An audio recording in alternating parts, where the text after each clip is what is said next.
All right, Cornhole fans, welcome back here inside the American Cornhole League headquarters in Rock Hill, South Carolina. If you spent the morning and afternoon with us, you saw doubles action from this first regional of the season here in Rock Hill, in which Sal Sandoval and Zach Aiken emerged victorious, taking down Michaela Calvi and Matt Wilson in the overall doubles final. And now we turn the page and look forward to singles action. Over 50 of the best cornhole players in the Rock Hill and Charlotte area will throw it down in a double elimination tournament to win the first crown of the season. Trey Ryder here. I'm going to be here all afternoon and into the evening long, delivering coverage of this singles tournament. We're already underway with our tournament and underway on our first game that we're going to show here this season in singles. It is going to be between Kevin Whitaker and Kirk Owen. Thank you all so much for tuning in. We're jumping into a game in progress, round number 4. New up-to-date scoreboard still intact, flashy as can be there. This is an elimination bracket game. So, elimination bracket game, a loser of this is out of the tournament.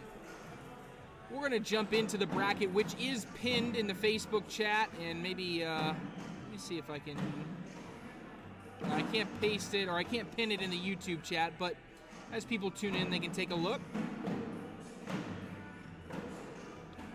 As I look here, looks like we got about 6 players left that are undefeated in the tournament. On one side of the bracket, we have Jake Gore and Josh Quinn going head-to-head. Zach Aiken and Jackson Gore going head-to-head. Those are pro doubles partners playing against one another. And on the other side, we have Derek Holland versus Tommy Sliker. Those are the only remaining undefeated players in the tournament. There are plenty of players in the elimination bracket, though, as we jump down one of these games. Some notable players: Hayden Gonzalez, Dylan Graham, Sal Sandoval, Riley Shaw, Jackson Remick, just to name a few. Plenty of other names down in there.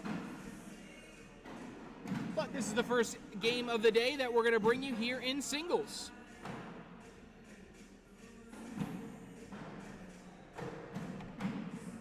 Tanner Burnett jumping in. Ayo. Chris Wilson, what's going on? Trey, nothing much. Ready, geared up. I got my caffeine. Wait, let's see if you can hear it. Ready? That's not the sound of a beer. It is the sound of my crispy Diet Coke to keep me through. It's my vice right there, Diet Coke. Meanwhile, 2-2 here. As a reminder, we are on both Facebook and on YouTube. Facebook and YouTube. So if you're a fan of watching on either of those platforms, that's where you can switch over to the other one if you'd like. Facebook, we are on the Rock Hill Cornhole page. On YouTube, we are on Stickside Cornhole.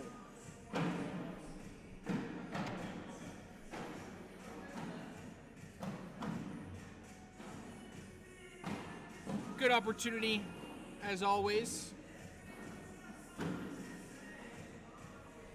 Ooh, let me do this.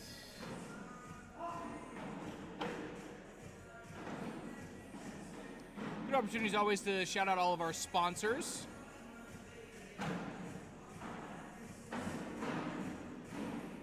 Siva Cornhole, obviously for all of your cornhole gear.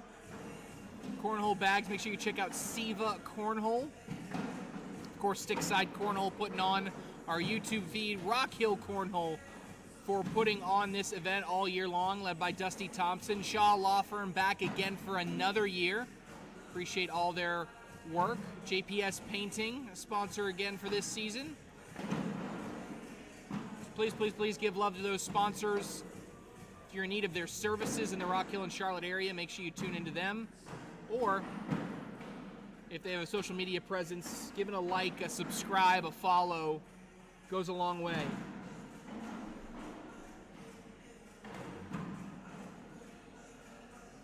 It's 4-4 here between Kevin Whitaker and Kirk Owen. Again, elimination bracket game. Let's see who took either one of these guys down. Kevin Whitaker lost his first game to Jacob Gore, 26-3. It's a big win there. Dominant win. And then Kirk Owen also lost his first game. So this is a battle of players looking to avoid going 0-2. Jackson Remick took down Kirk Owen 23-6.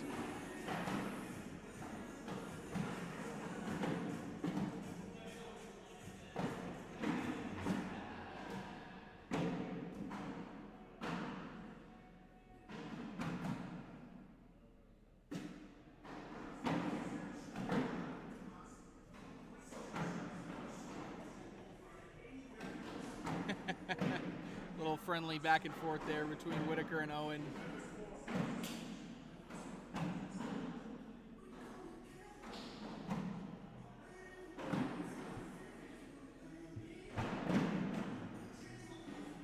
All right, and as you can see by the new scoreboard, you're going to have updating every round the statistics, 3 main statistics for every player, PPR, DPR, and 4-bagger percentage.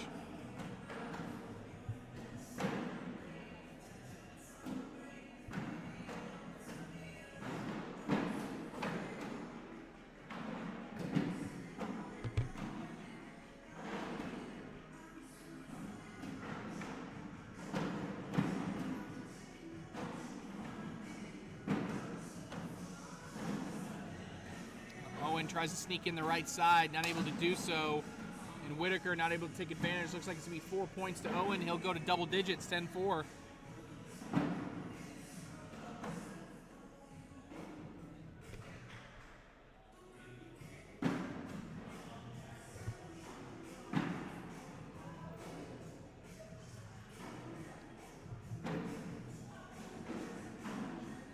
Everybody get their 2 screens up. Looks like 44 of you watching on Facebook. There's 16. Hey, do me a favor. Those numbers are a little low compared to earlier. Do me a favor. Let's do. Make sure you give the stream a like. If you're on YouTube, make sure you subscribe to Stickside Cornhole. If you're on Facebook, just hit the share button. That's all you got to do. Just hit that little share button. Takes half a second.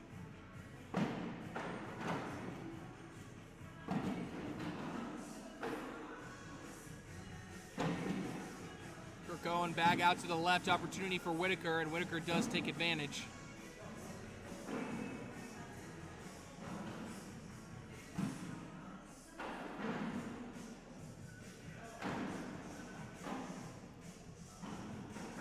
score update on the cord next to us. Zach Aiken's up 16-10 over Jack Gore.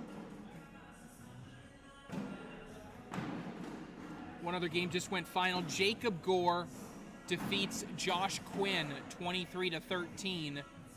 So I do have confirmation the next game up will be Jake Gore versus either Zach Aiken or Jack Gore. That'll be jumping up back into the winner's bracket for the next game up here. For singles, Jacob Gore, you'll be on broadcast next. Tanner currently watching from Antarctica. Wow, I didn't realize they had cell service down there, or data. Incredible. Whitaker pushes in both, and then Kirk Owen, probably the ugliest roll I think I've ever seen. I think he just threw a tumble bag. That was, I saw it. Oh my gosh, that was, I think he just like underhand lollipop that thing and just hopped on over. Oh, that was incredible. Gore and Gore would be nasty, I agree. Honestly, Gore Aiken would be fine too. Either would be great.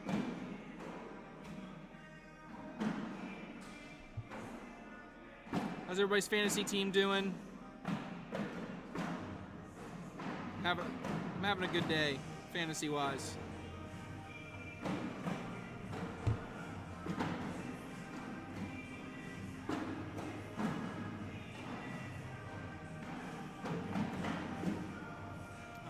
Fourth bag misses there for Owen. Frustrated, easy 2 points on the table. Not able to connect. We will stay 12-6 heading into round 13.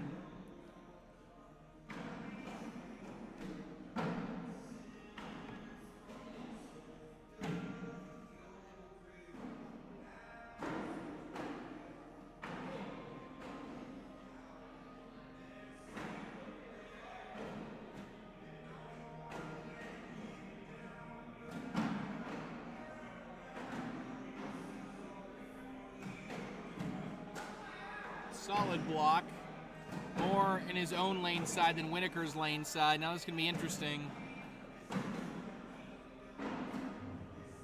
Owen blocks behind. Now there's no slide lane for anybody now. So this is either going to be rolls or airmails. Well, that bag kind of got peeled off a little bit out to the right. So Owen may go fast side now. And he does!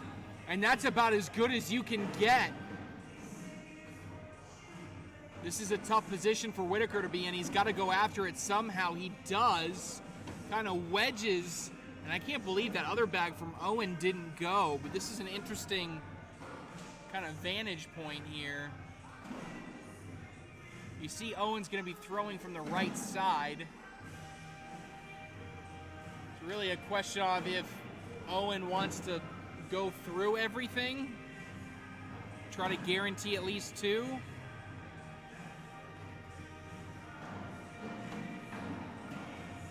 It's what he kind of tries to do. There's a world in which Whitaker opposite lane side could still collect that bag. He cannot do it. Going to be 2 more points for Kirk Owen. He's up 14-6.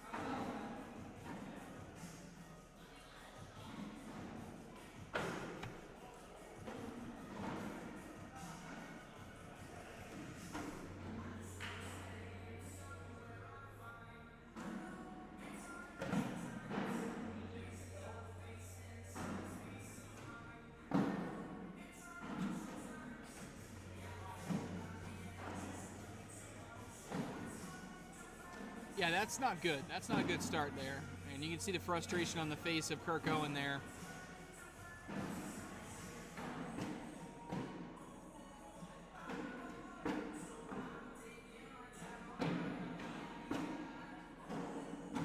Another bag off to the side, and now this time Owen's going to go after this. He gets it to turn a little bit. I think it's going to be a tough uphill battle to try to get that in. It looks like he's given up on it Just going to try to go in and settle for giving up 5. In for 5 for Whitaker. Yes. That gets Whitaker up into double digits, 14-11.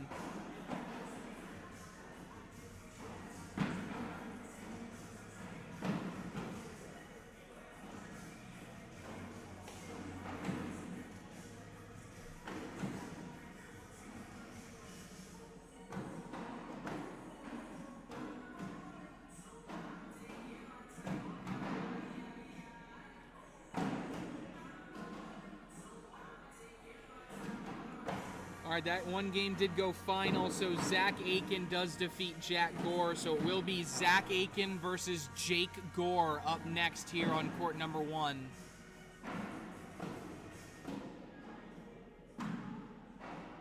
So it was a miss there, but Whitaker did peel Owen away from the center, so not a total miss there, and now Whitaker's decision is going to be either push through or airmail to drag everything.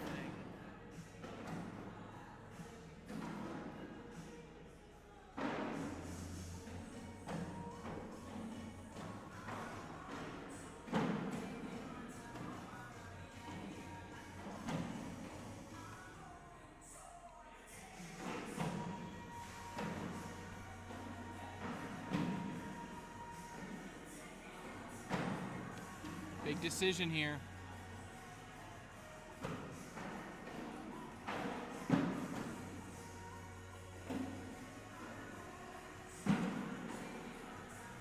Shaking his head. Can Owen collect anything is the question now. No.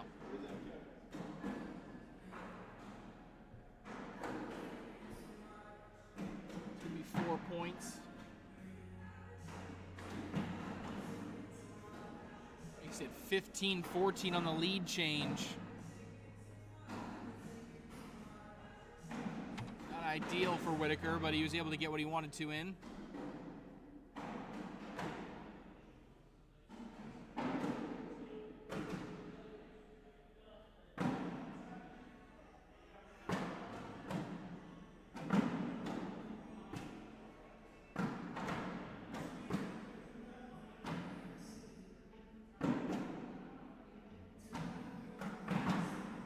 Rapid fire now. A little bit of extra break here.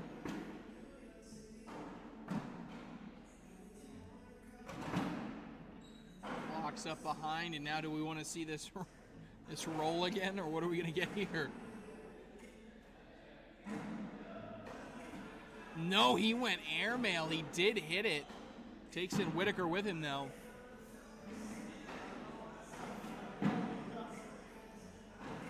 Here it is again.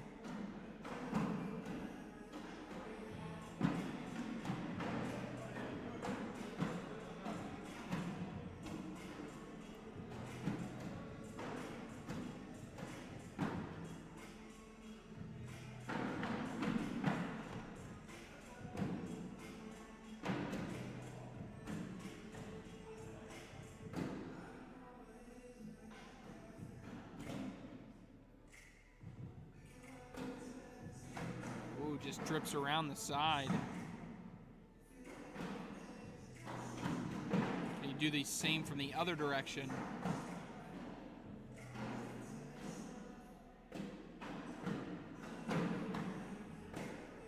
Oh, here's goalpost now for Owen. He connects. So the big sigh there from Owen. It's going to get him to 18-15. Both players in the low 9 PPR range.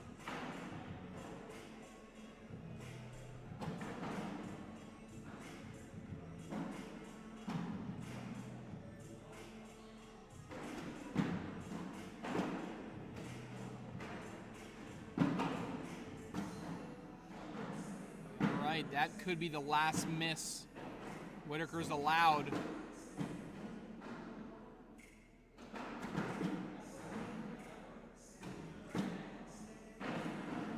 Owen can go in here to put the pressure on. He does. Gotta be in here for Whitaker. It is. 2 points. Kirk Owen will go to 20.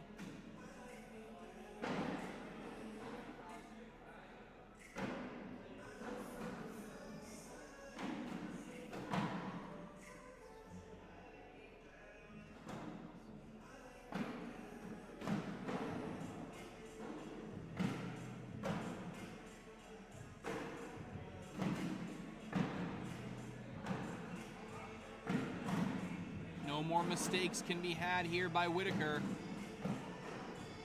It's a good block. Level 1 flat. Now does Owen go behind, around, through. Tries to go around it. Not terrible positioning. Oh, but that is just a elegant little collect right there. Oh no, and now Owen's off the board. Now this gets real interesting.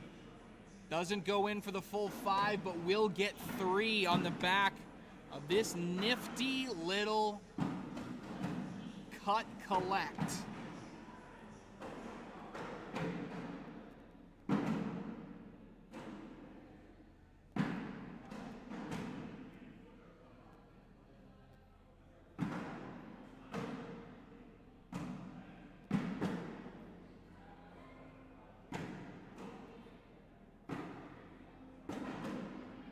Bag out to the right. Now that could be Kirk Owen's last miss.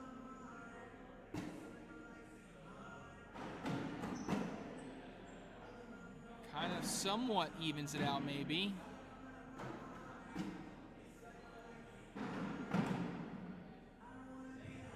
This goes in, this puts pressure. It does not go in. So now you got a decision to make. If you lay up, it's going to be tied.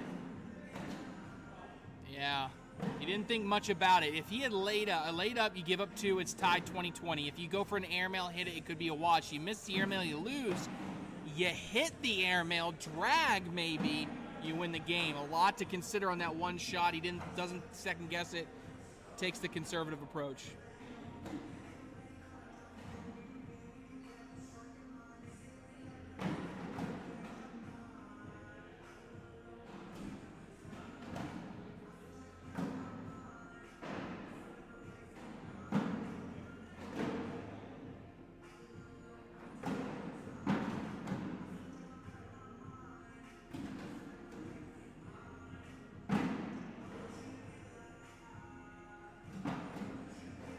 Oh my goodness. And that is going to decide our game. How about that comeback by Kevin Whitaker? If we look at it and look how it progressed.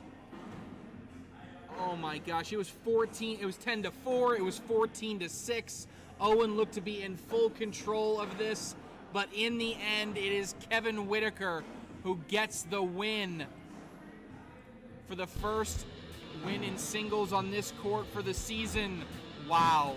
All right, folks. Well, hope we get more good games like that. Plenty more where that came from. We'll take a quick break. We'll be live right here back in Rock Hill.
right, Cornhole fans, welcome back here to Rock Hill, South Carolina. More live coverage of this regional here in the month of October. First one of the season.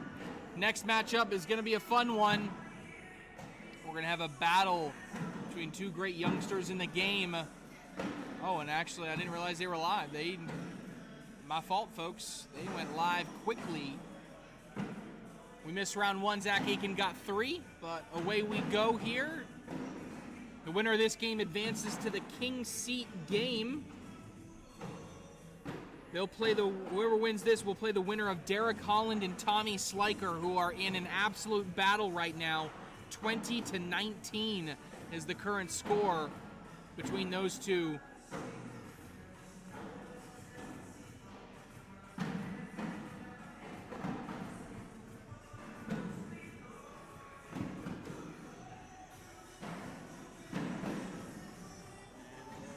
Double 4-bagger, long reach on the knuckles. 3-0 stays our score.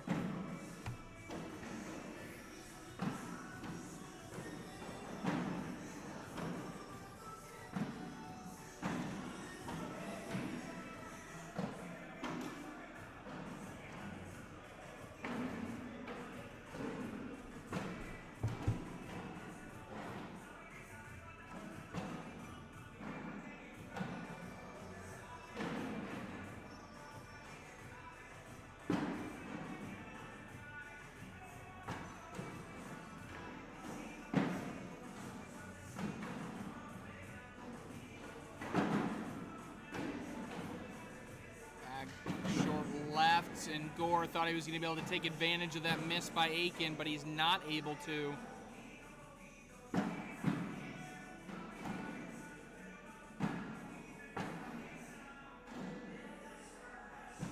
Gore sneaks in there.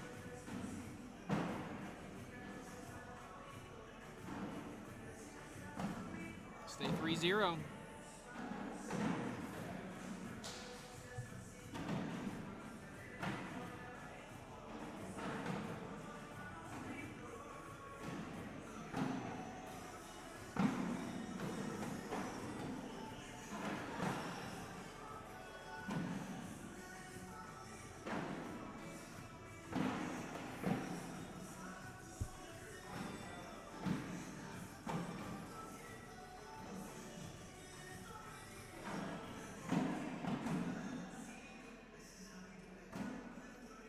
Gore with a nice little cut around, taking a little bit of better position.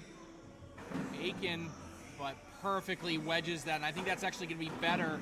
Makes this a little bit more of a difficult push. Oh, not a bad idea by Gore. I thought they were going to fall on impact, so in his instance, smarter decision than try to go through it and maybe get kicked left or right. Very clever.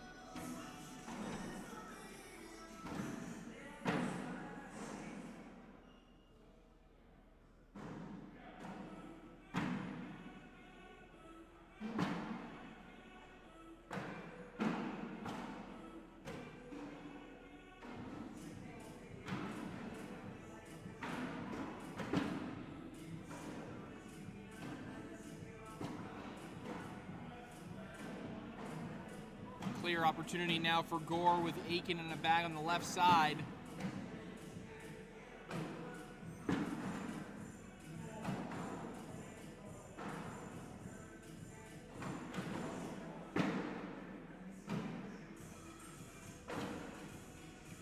Gore is going to get on the board with a couple points.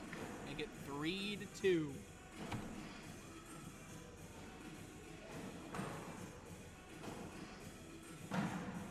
Wow, in a really, really great match. 28 rounds. Less than a 1/10 of a point differential between the two. Tommy Sliker outlasts Derek Holland 21-20. So Tommy Sliker is the first player into the King Seat match, which is not overly surprising when you consider how well he played in doubles earlier. So the winner of this will play Tommy Sliker in the King Seat. And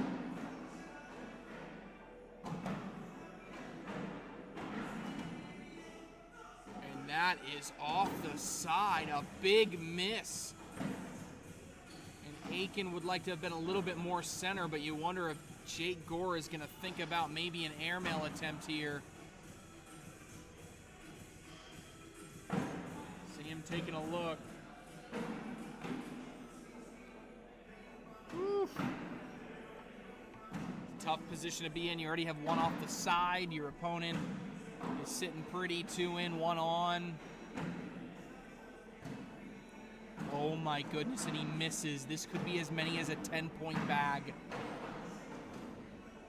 Aiken. And he goes off the back. Is that an ugly 5? I think that's a 7-on-2-5. 7-on-2-5. Wow.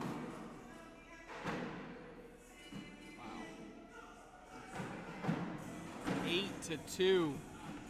That could have been a lot worse.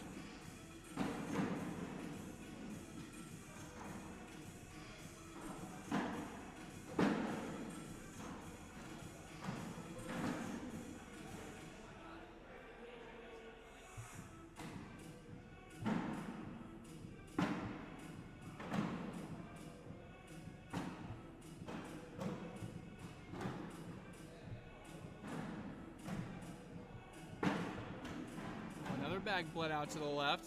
Again, this opportunity for Gore to reclaim some momentum, but not able to do it.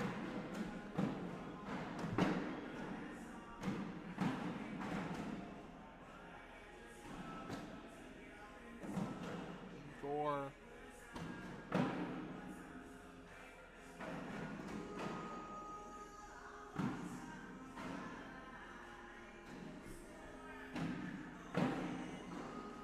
Eight to 2, Gore definitely frustrated. Knows an opportunity that last round.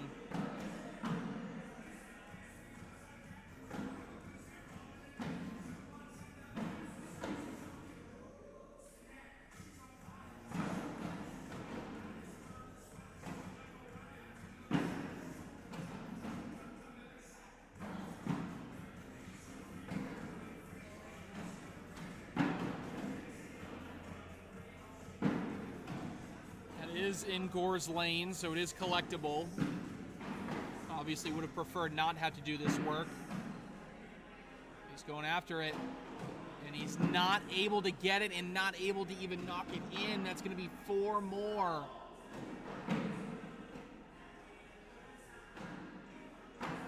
$12-2 now.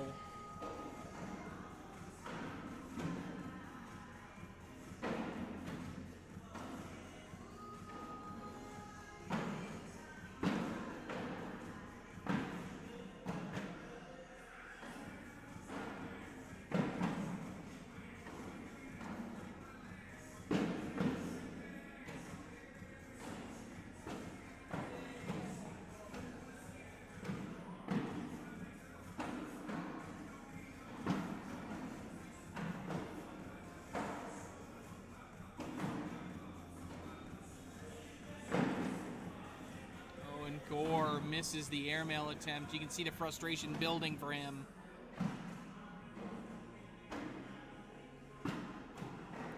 What a push there by Aiken. And that does fall in. But going to be more points for Zach Aiken.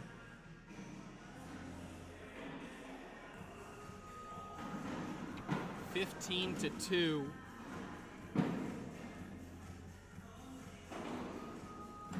Jake Gore kind of run away with this one. Zach Aiken running away from Jake Gore in this one.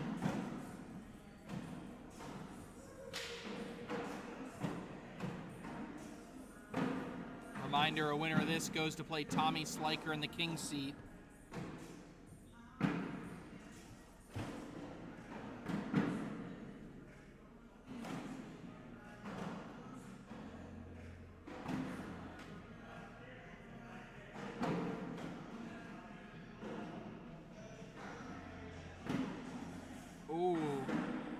Aiken tries to go to collect, not able to do it. Can Gore get in? Yes.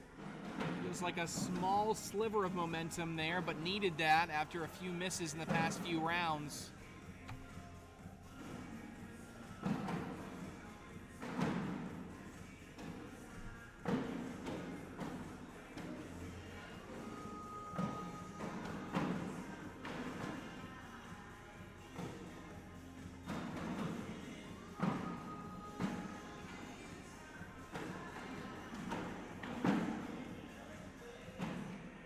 place to bounce back after the bag deep right. Aiken matches on the miss.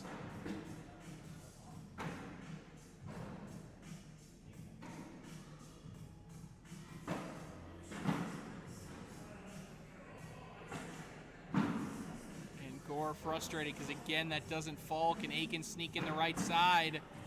No, it ends up a wash.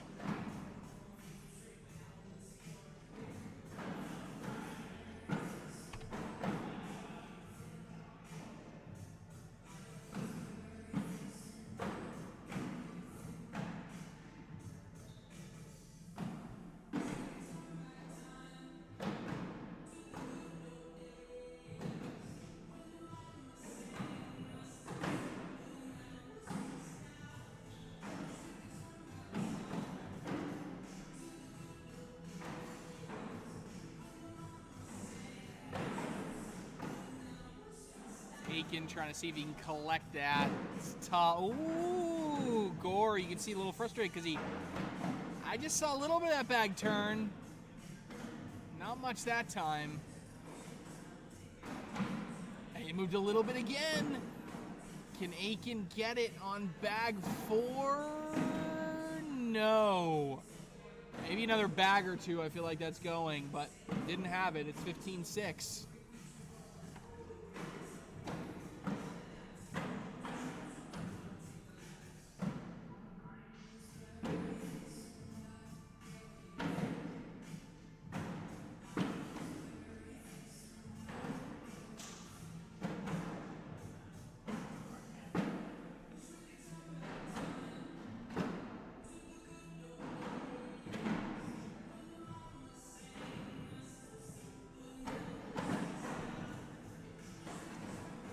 Side by side, Gore wedges.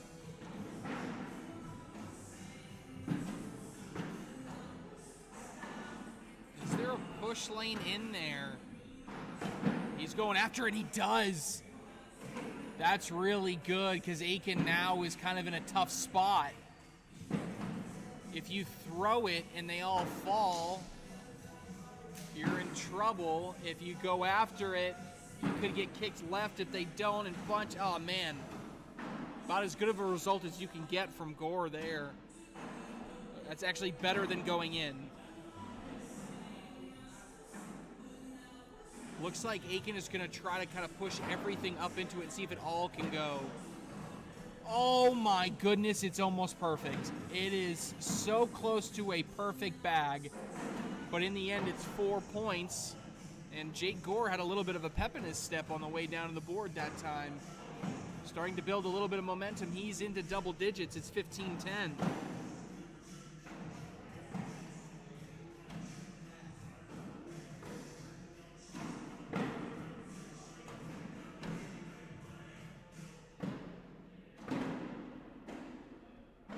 Bag short left. Gets around easily for Aiken. And Gore does the same.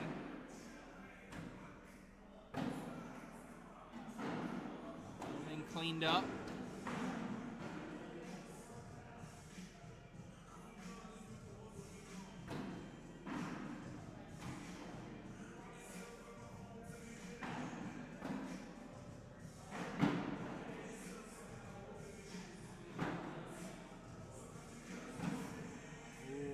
Alright, we're gonna stay there. Double forward bagger wash.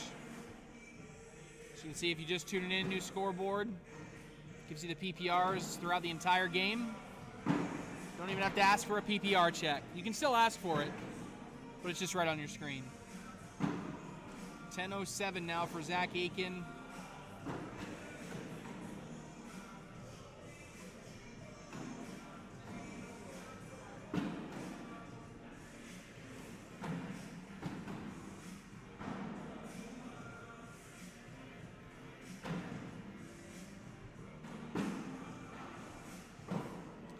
Really doesn't matter, but that was kind of nasty for Aiken to just be able to slip in there. Oh, another miss. This could be another 2 points for Jake Gore. He takes advantage.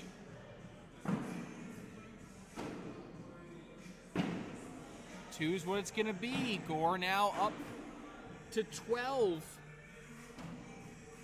We look at this game. Zach Aiken was up 15-2. It is now 10 straight points by Jake Gore now.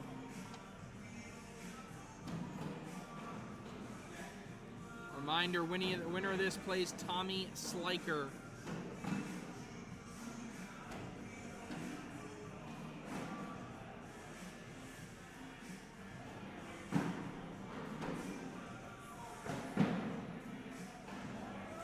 Flops on top. Gore going to take a timeout to go look at it.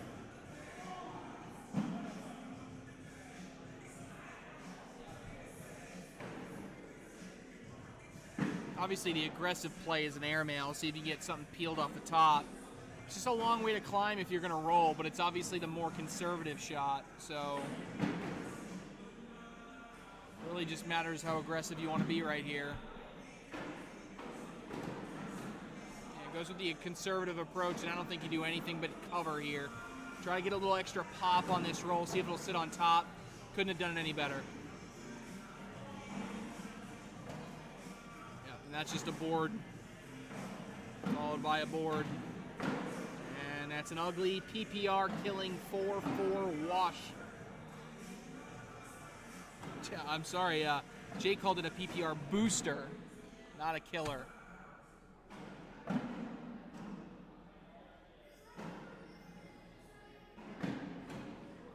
What software am I using for this live? This one in particular, I'm using an old TriCaster machine, so it's got a built-in software into the TriCaster. We've had this thing for a while now, and it rarely gets used except for these regionals, so put it to use. I know Corey and the rest of the crew, they use vMix for a lot of the opens, and then OBS is really easy to use. It's probably the most common among like directors and I'd say entry-level streams. And OBS can be super powerful too.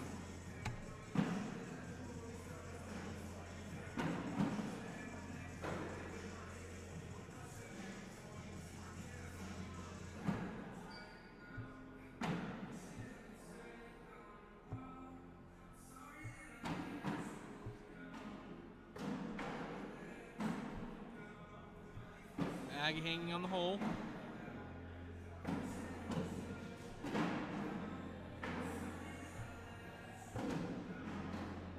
It's a little bit left. This could be a first opportunity in a while that Zach Aiken has had to score.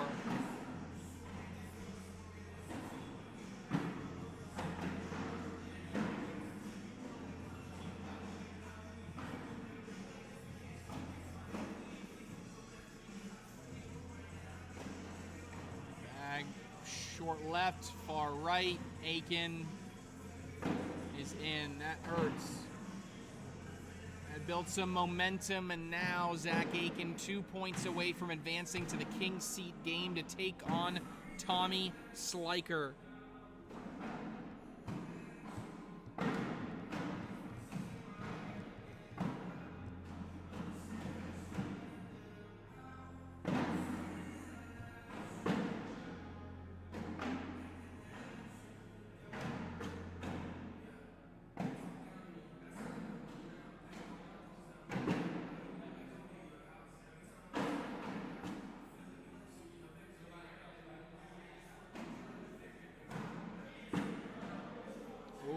Can move that a little bit.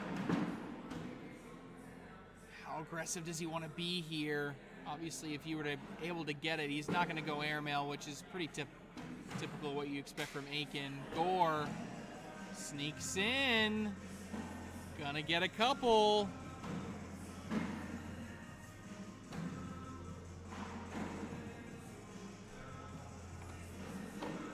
$19-14. Jake Gore hanging around here.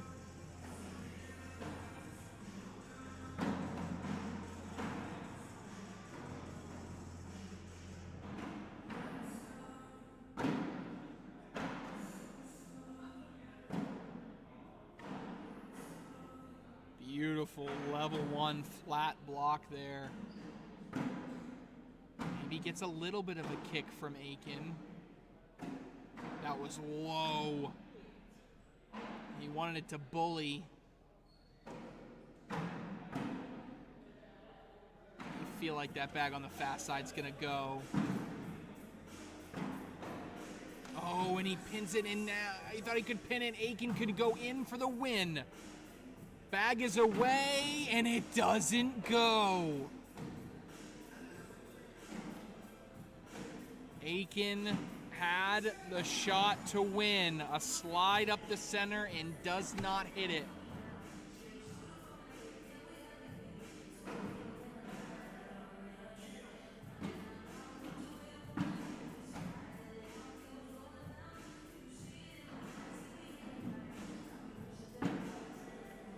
Another miss by Aiken.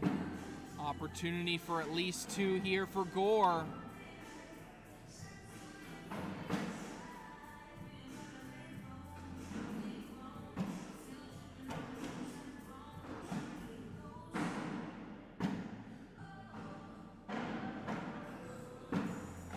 Oh, Gore beside himself had that opportunity to guarantee 2. It'll be a wash. We go to round 22.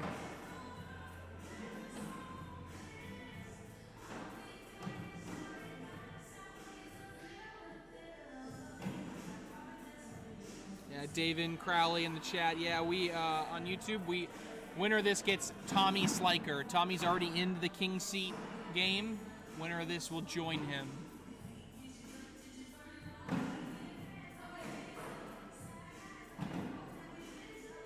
Could that be game?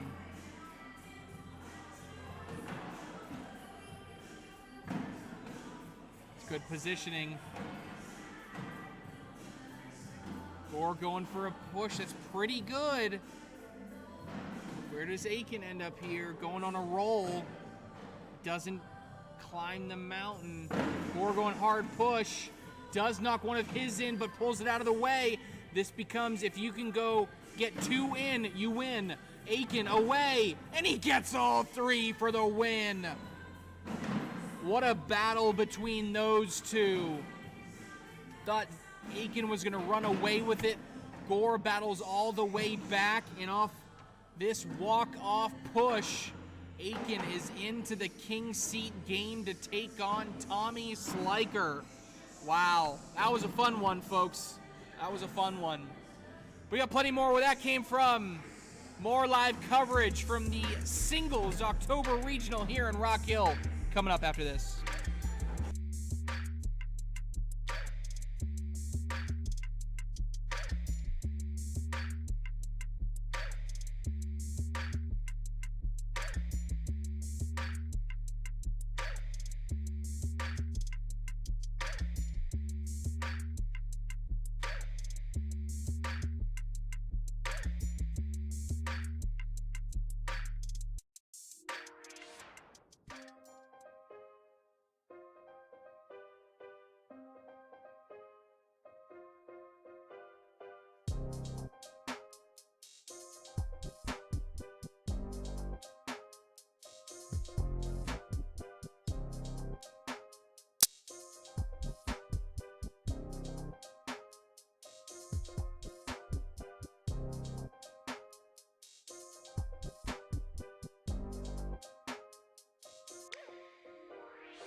right, Cornhole fans, welcome back here inside the ACL HQ, Rock Hill, South Carolina. Getting towards somewhat the end.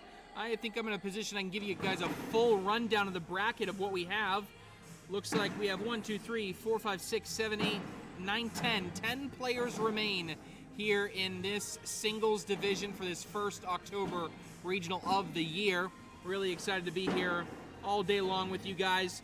All right, king seat match. We're not going to show that. We're going to hold that. If we showed it right now, those guys would be waiting a while. So we're going to give them a little bit of time to break in between now and the king seat.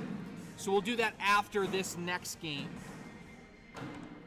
The game that we're going to show is going to be down in the elimination bracket, specifically on the left side. Remember, if you're in the Facebook chat, you can, the link is pinned in the chat so you can look at it, but I'll walk through it.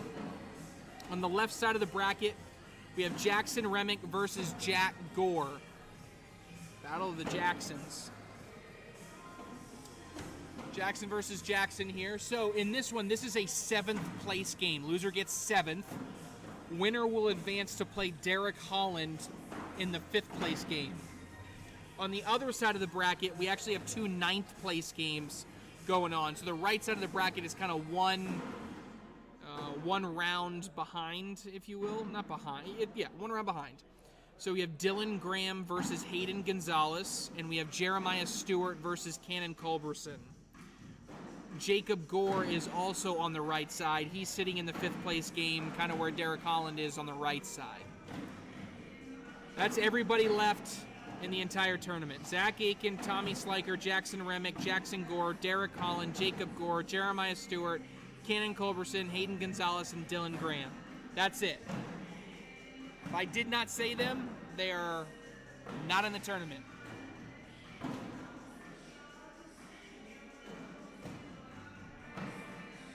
As we kick it off, Jack Gore going to go out to an early 2-0 lead.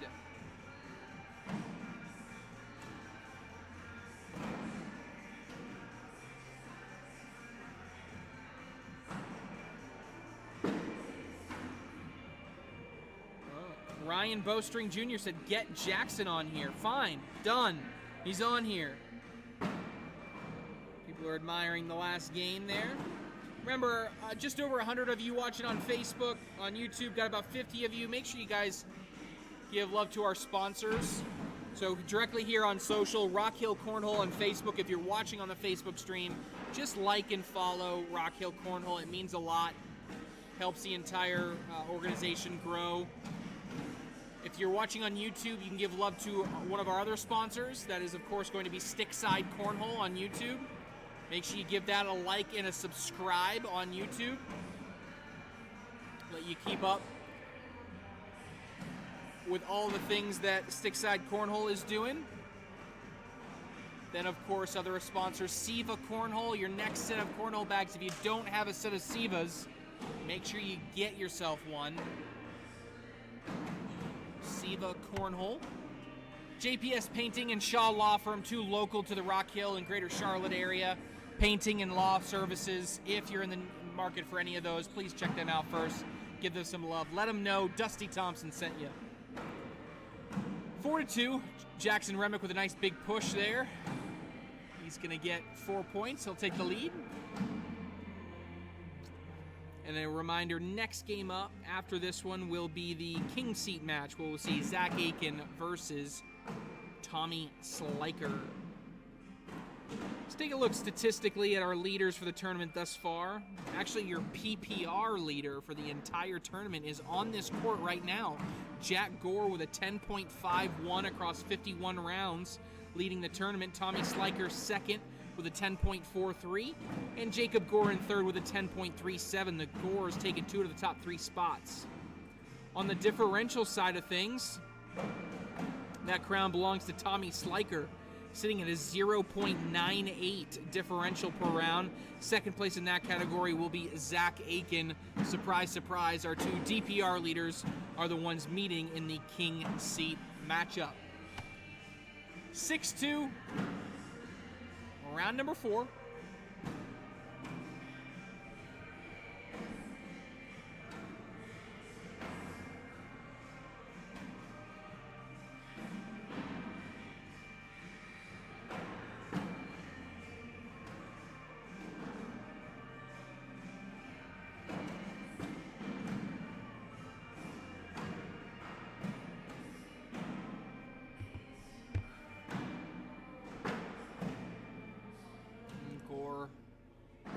backside. Wonder if that would come back. It does. Fast side down here. Oh no, he's on slow side. Or stick side, I should call it.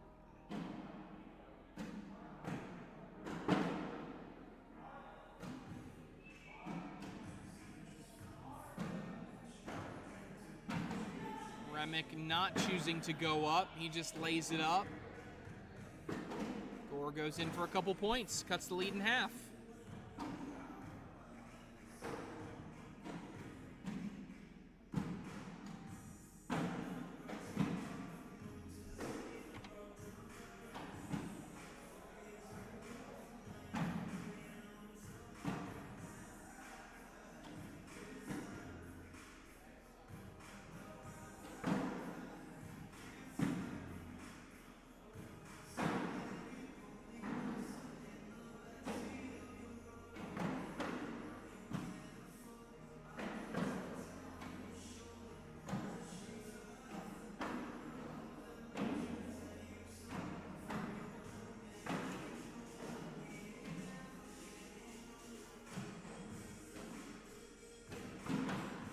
Gore, sneaky, just gets around it. Remick. Oh, just a miss out left. Gore trying to tie this game, if not more.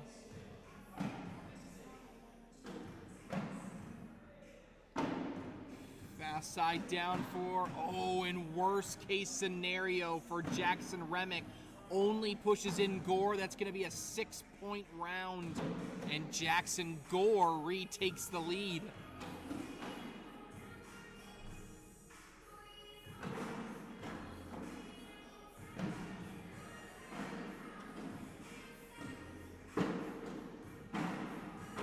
Chris Sims sending some stars to Rock Hill Cornhole. Appreciate it, Chris. Really appreciate the support. Keegan B, Stickside Cornhole's where it's at, no doubt. Zach Stickney doing a great job growing the content space for the entire cornhole community.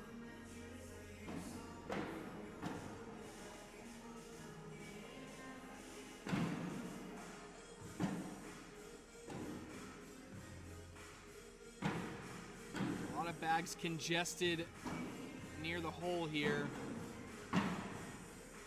Remick does a good job now. I don't know what you do here if you're Gore.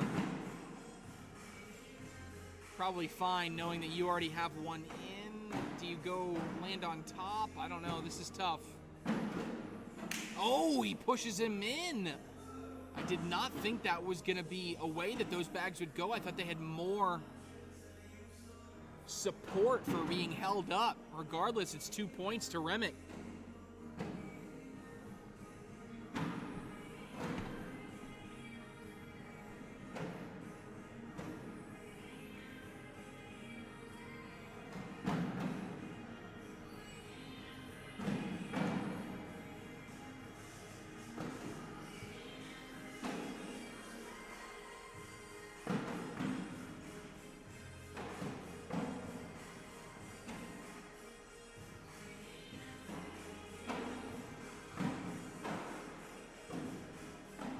A bit short left. Gore, nice side-by-side placement.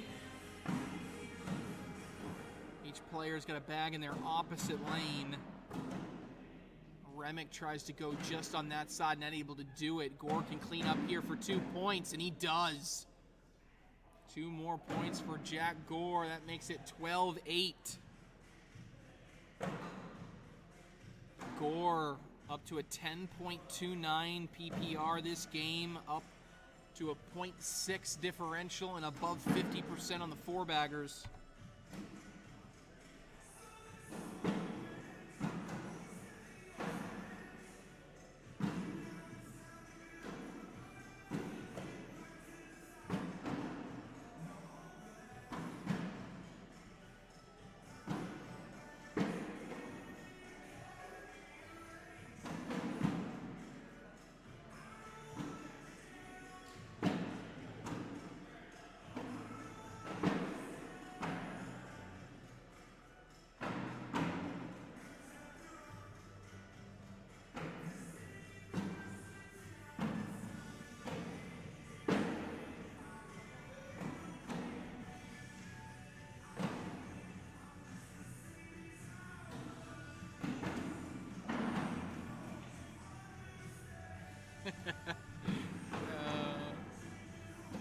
Nice thank you exchange there.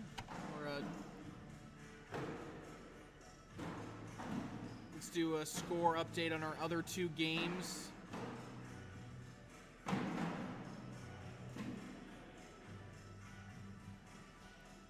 Looks like the other two games that I said were on the other side.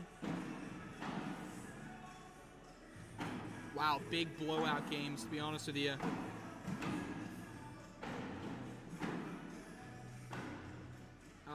Right now, looks like Jeremiah Stewart is up 20-4 over Cannon Culberson, and Hayden Gonzalez is up 19-7 on Dylan Graham. Ooh, nasty little roll right there. Kind of a coin slot. I mean, probably too big of a gap for it to be a true coin slot, but this would be more of a coin slot, I think. Gore wants to plug everything up. It's not a bad idea. Remick wants to take a look.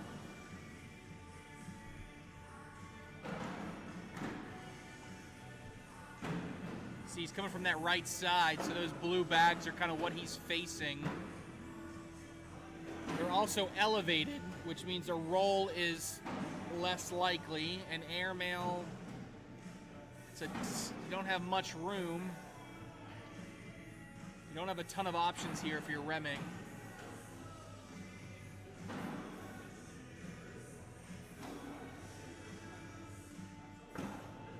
And does not hit it. It's going to be 2 points for Gore. He's going to go up 14-8. All right, one game did just go final. Hayden Gonzalez has eliminated Dylan Graham. Gonzalez has eliminated Graham and is now waiting on the winner of Jeremiah Stewart and Cannon Culberson. I said 20-4, sorry, it's 20-0. So it appears more than likely that Jeremiah Stewart is going to be taking on Hayden Gonzalez on the other side of the bracket, 7th place game.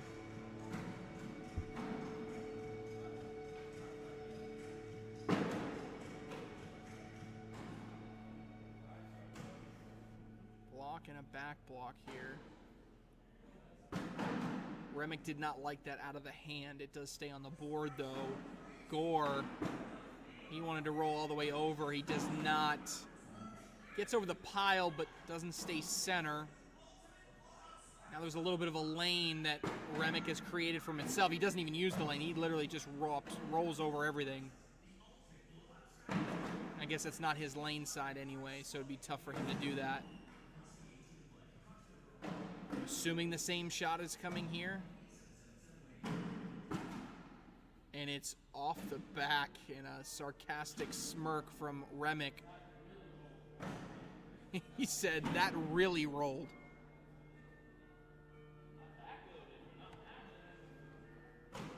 It's going to make it 17-8.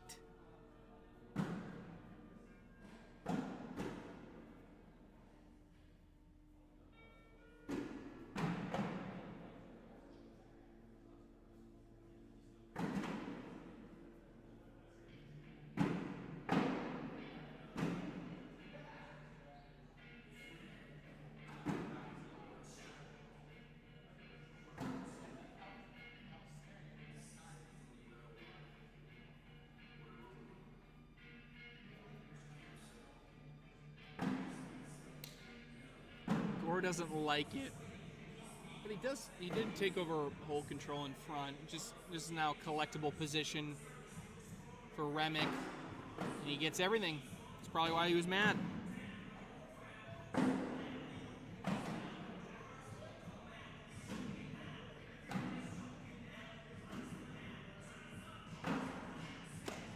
And Remick leaves it short. That is a frustrating bag there.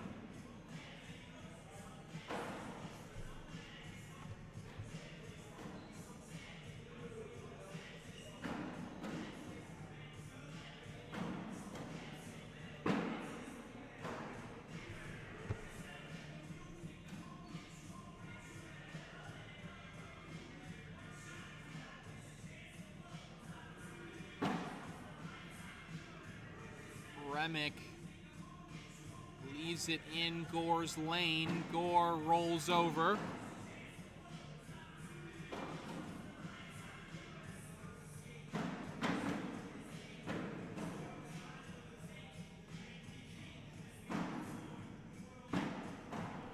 Another rollover for Gore.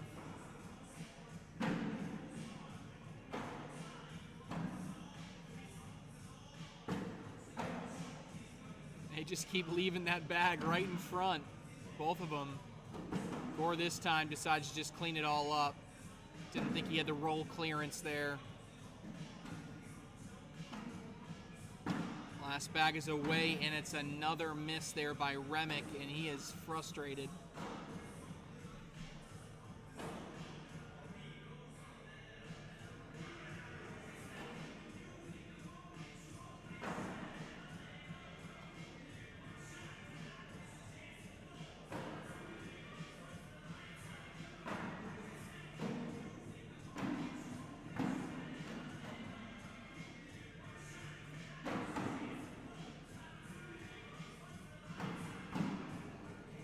Another bag short right that Remick is going to have to deal with, but let a little bit off the hook. Remick still doesn't have a lane, though. Hops on over. Beautiful.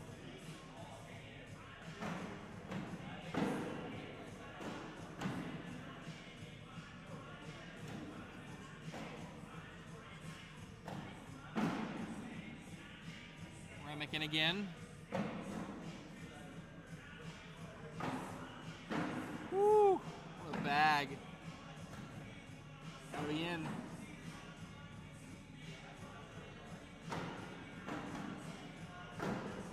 And he is not. That is going to do it. Jack Gore takes down Jackson Remick. 22-8. Remick will settle for a 7th place finish here in this first regional of the season. Gore stays alive, and he books a date with Derek Holland in the 5th place game on the left side of this bracket. All right, fans, we're going to take a quick break, and when we come back, it's time for our King Seat matchup. Zach Aiken taking on Tommy Sliker when we come back.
All right, Cornhole fans, a little bit of a pivot here. Not too much. Promise. We're going to hold that king seat game still just because, again, that right side of the bracket, we want time to catch up to this left side. Didn't want to get caught without a game to show you guys. So we're going to show actually this same left side.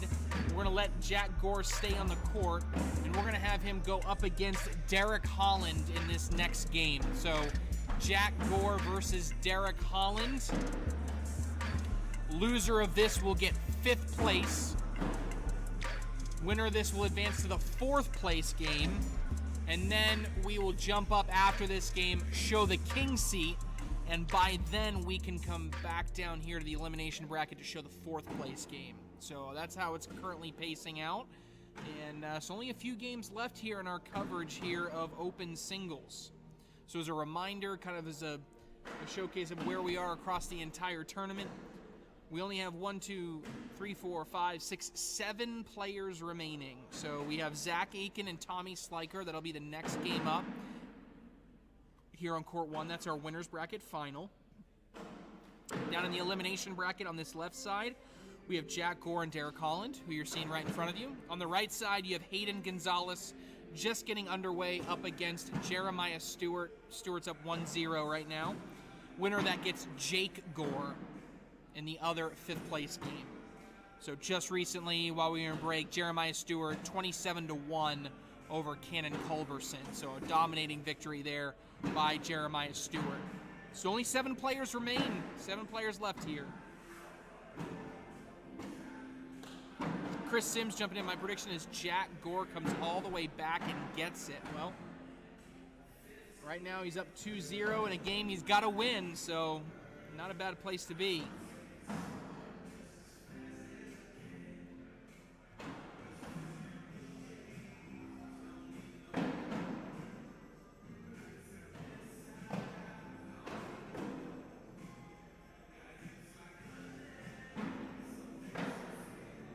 Nice level 1 block there.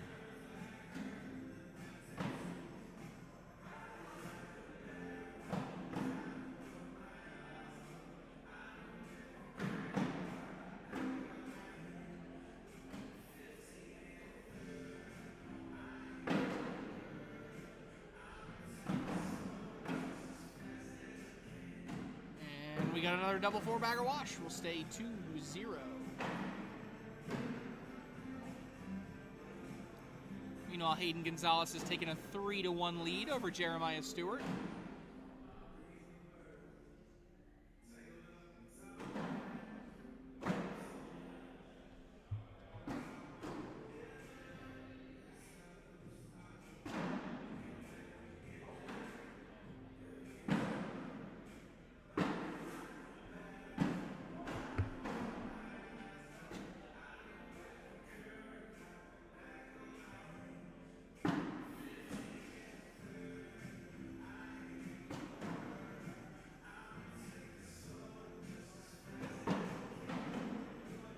Bagger again by Gore. Holland gets a 10.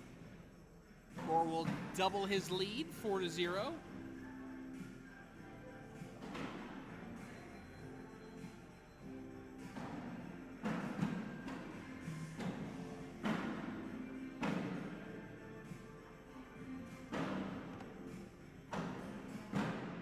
Gore continues with first bag here.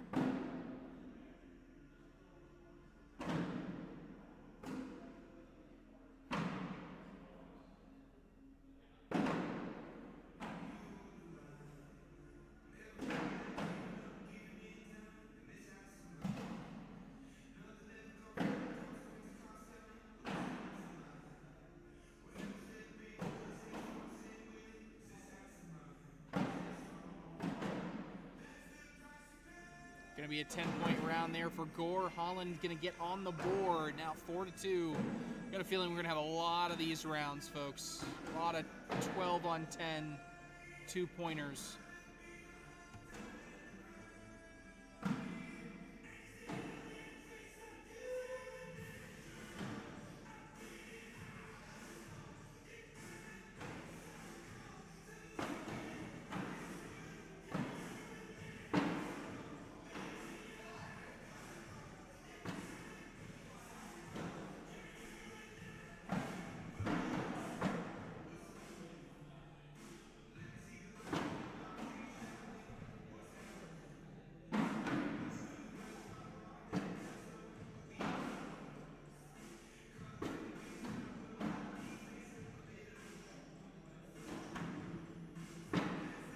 Nice push through, and to keep that bag hanging.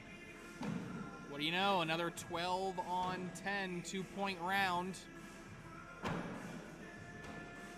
Gore extends his lead back out to 4.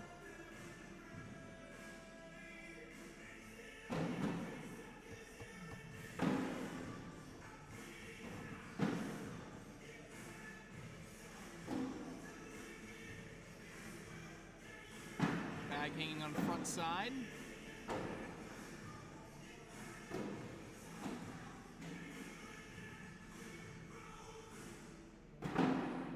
Ooh, and Gore hanging on that left side might be able to get that to go. He does. 12 on 12, double 4-bagger, 6-2. Gore just shaking his head. I mean, you guys can see it there. It's going to be a high PPR game, round 8. Gore above an 11-4. Holland at a 10-8-6.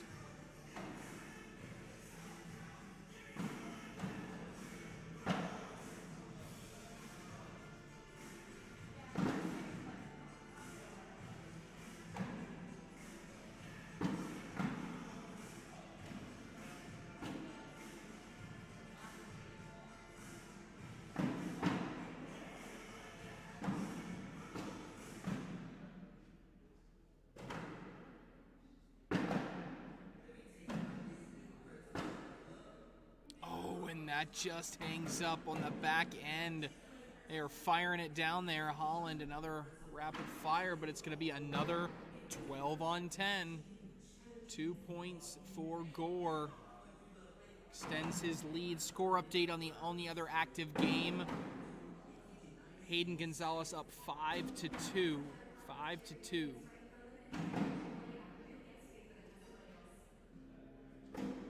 Over Jeremiah Stewart, that is.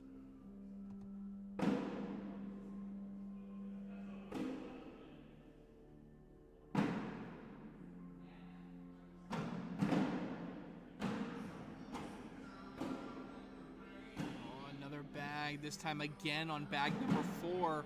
Bled out to the side, 2 more. 10-2, Gore extending his lead. You see that PPR continuing to rise. 11.56, 0.9 differential, 78% 4-baggers right now for Jack Gore.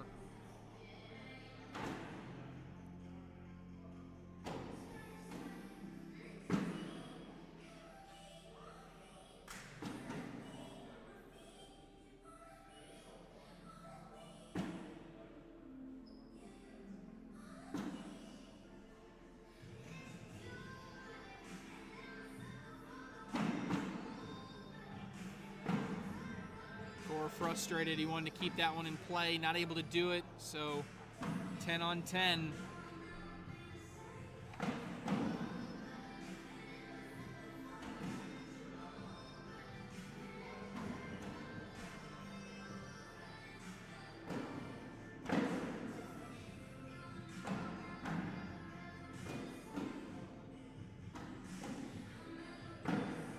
Oh, bag out to the left, now is an opportunity.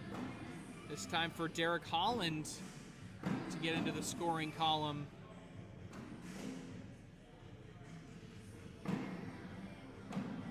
And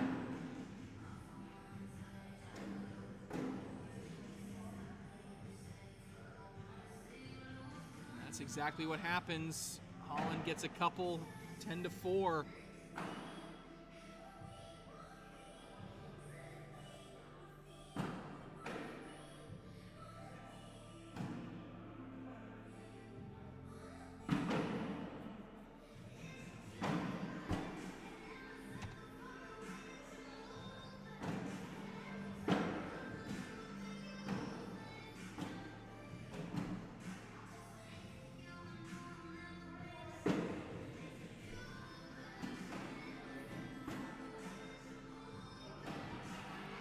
Most clutter we've seen in front in pretty much the entire game. Oh, what a roll. Big push coming here for Jack Gore. that's going to be 4 points. That breaks the streak, folks. To start this game, through the first 11 rounds, we did not have a single player throw anything below a 10. That is the first round thrown by either player that was less than a 10. It was a 6 thrown by Jack Gore.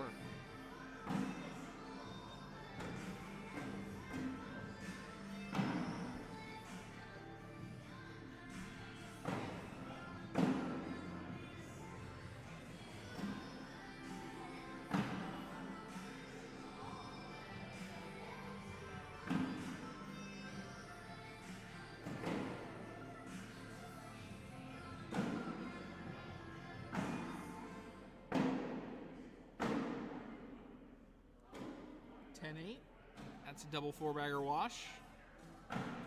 Both players in the high 10s PPR-wise. Jack was well above an 11 until that one 6-point round really shot it down.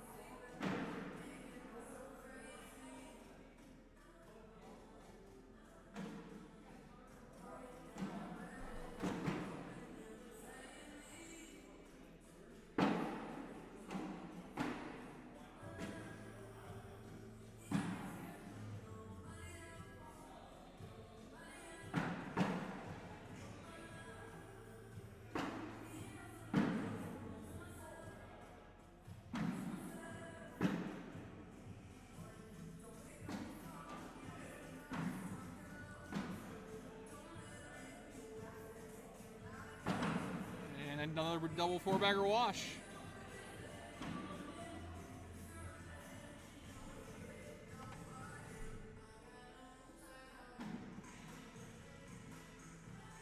$10-8 Gore.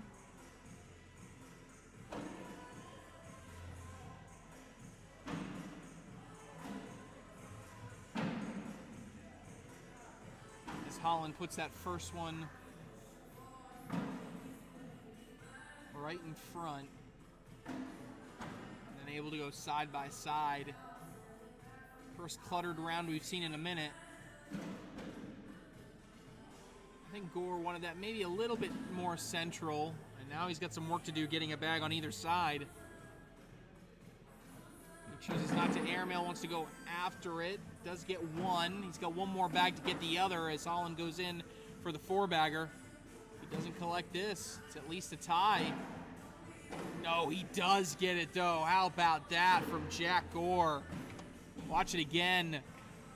Fast side, opposite lane side. Going to go hard at it, attack it, let him bunch and fall. That is as good a technique as you're going to see.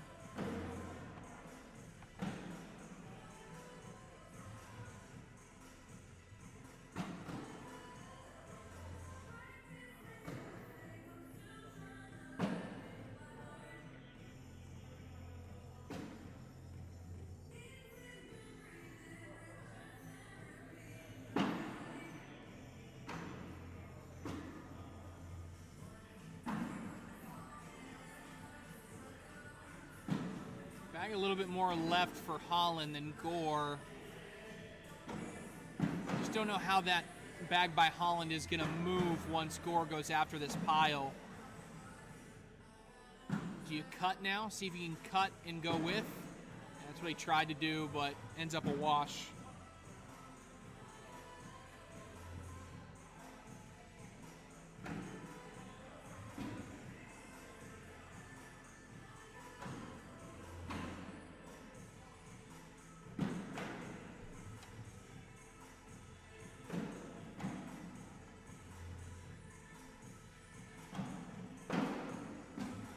Bag is way short, and it's in the lane of Gore. So is this a collectible bag? No. Ends up out to the right hand side, and now, well, couldn't even get it out. That's how fast Eric Holland throws. I was gonna say had an opportunity to tie the game here, but now going from a chance to tie the game to possibly giving up 4, and that's what it's gonna be. 4 points by Jack Gore. Watch this again. Little cut roll combo, just trying to wedge your way in between those bags. How about it?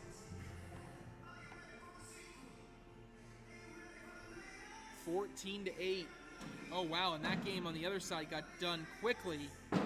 Hayden Gonzalez 21-2 over Jeremiah Stewart.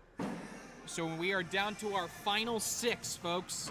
It's Jack Gore and Derek Holland on this end, Hayden Gonzalez and Jacob Gore on the other end, and our 2 undefeateds, Zach Aiken and Tommy Sliker, which we'll show next.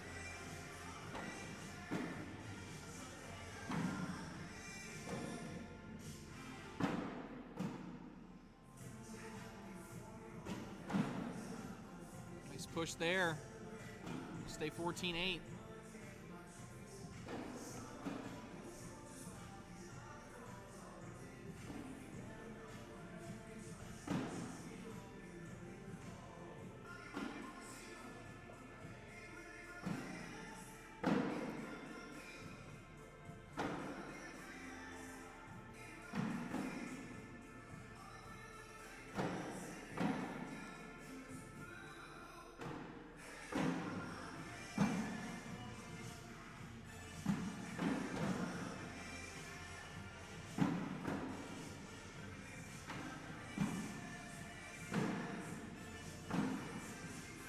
Out to the side, gives an opportunity for Holland to get in the scoring column for the first time in a while, and he takes advantage of it.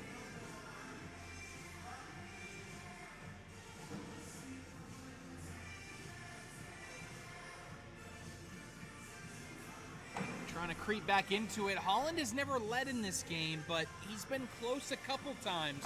Just feels like every time he's gotten close that Jack Gore has re-extended the lead.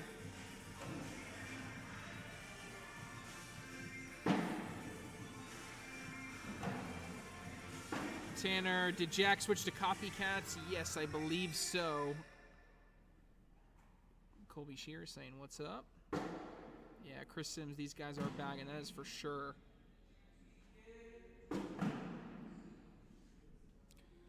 Interesting decision here. Fast side here for Gore. He's frustrated that he got kicked, but at the same time, there's no damage to be done here. He's in.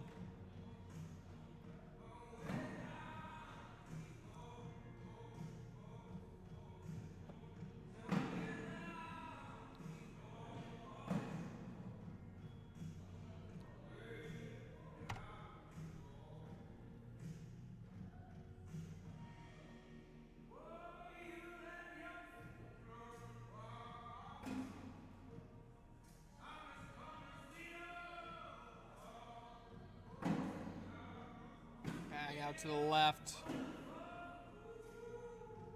Derek Holland can cut this lead in half. The other 5th place game is underway between Hayden Gonzalez and Jacob Gore, with Gonzalez up early 2-0.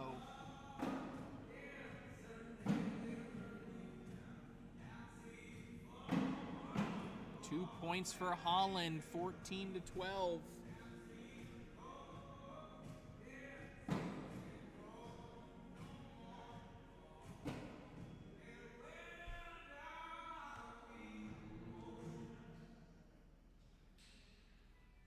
Gonzalez continues on his board.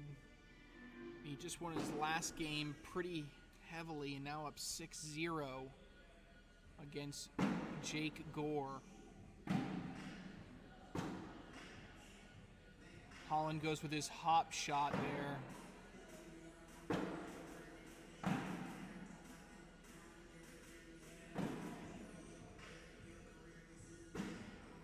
Oh, what a push by Holland. Just kind of scooped around it. Holland wants to hop on top. There's still a way in which Gore can maybe get in here for a wash. No, he cannot. And just like that, folks, we are tied at 14.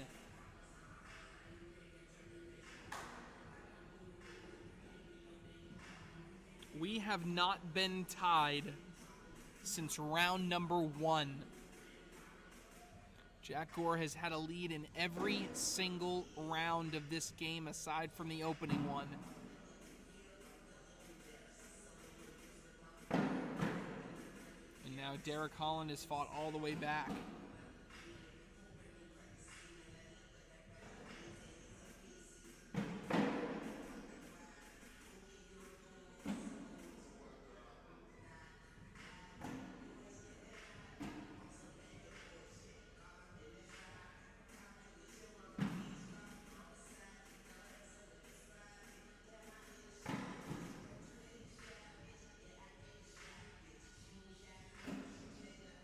Oh, and it flips over on the push. Can Gore maybe get his own bag and get... Oh, he hits the dead spot. He cannot believe it. Too low out of the hand. Was trying to get 4 in that round. If he could hit the push, just peel it away, would have been 18-14. Instead, we stay locked at 14.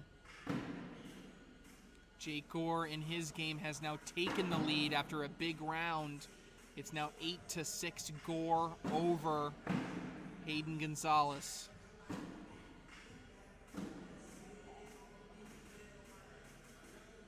That bag's certainly going to fall back unless somehow it gets pinned.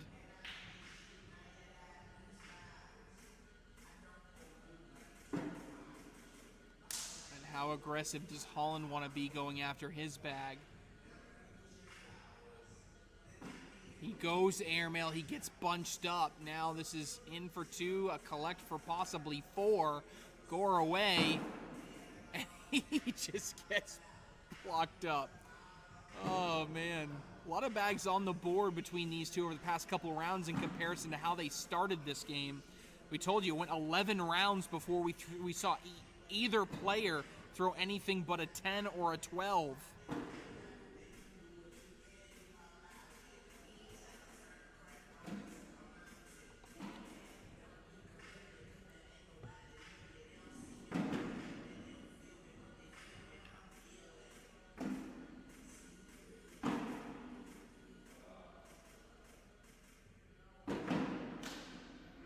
Clean push, even on the slow side.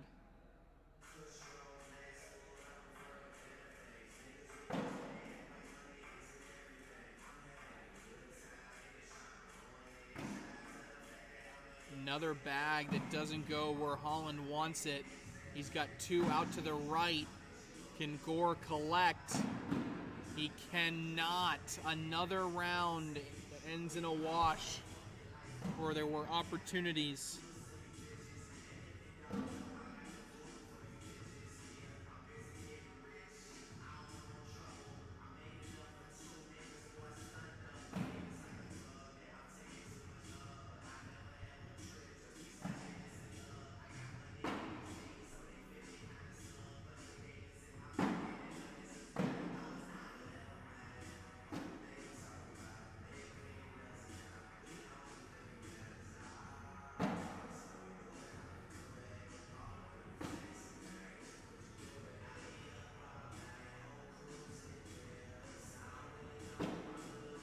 Nice collect there by Gore. Holland is in. Can Gore even it out?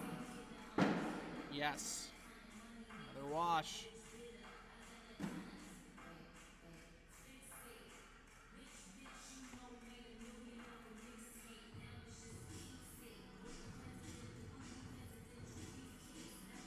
Heading into round number 26.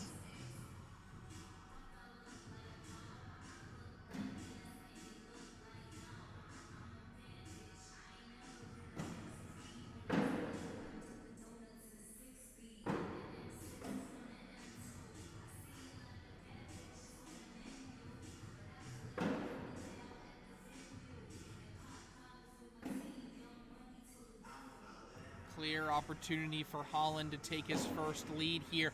Oh my goodness, that was hyper aggressive there by Jack Gore. What in the world? I can't believe he went for that.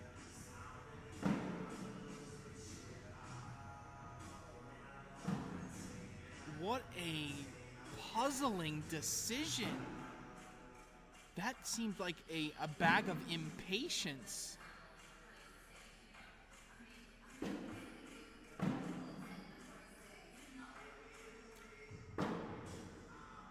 And now this could do it. A four-bagger will win this for Derek Holland.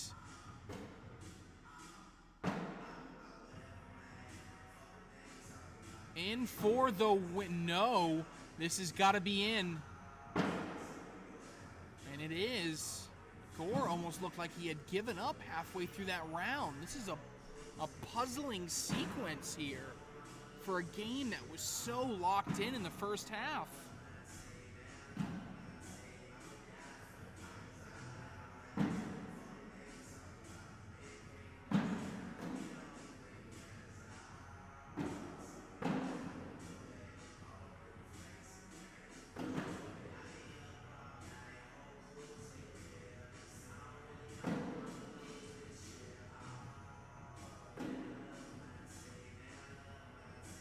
Wow, and in a game, folks, I just looked over. In a game that started 15 minutes before this one, Jay Gore comes all the way roaring back and defeats Hayden Gonzalez 21-9. And now Jay Gore is waiting on the winner of this game. Like I said, that game started 15 minutes before this one, and now it is a 10-10 wash. 19-14 as we head into round number 29.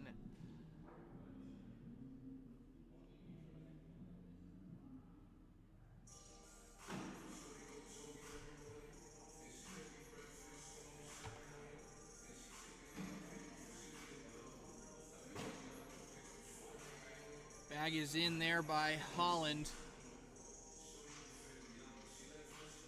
So winner of this will play Jake Gore. We will not show that game. I know that would be devastating for some of you here, but we still got the king seat to go.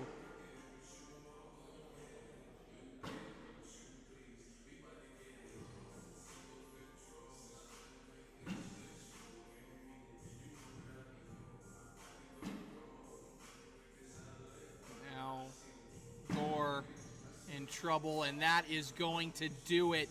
Derek Holland fights all the way back and wins it in 29 rounds against Jack Gore.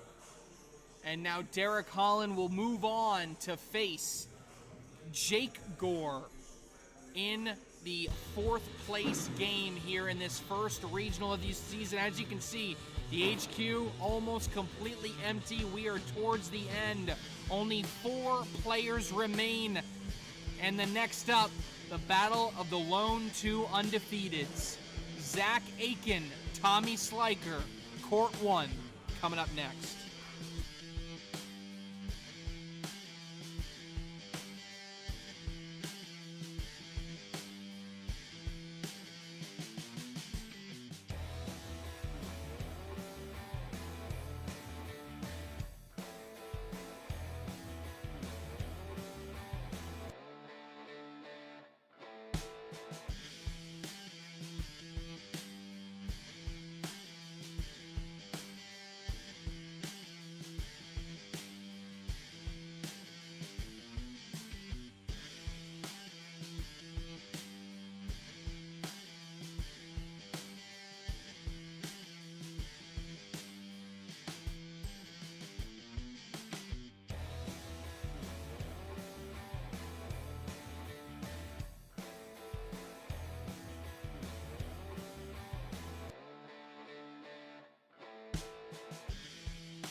All right, Cornhole fans, like I said, only 4 players remain here, and we're about to get started. All 4 players on these 2 courts closest to us. It's a good shot of our king seat matchup here. Gonna be between Zach Aiken and Tommy Sliker. Been sitting a while getting ready for this king seat matchup. There's the bag spin. We're about ready to go.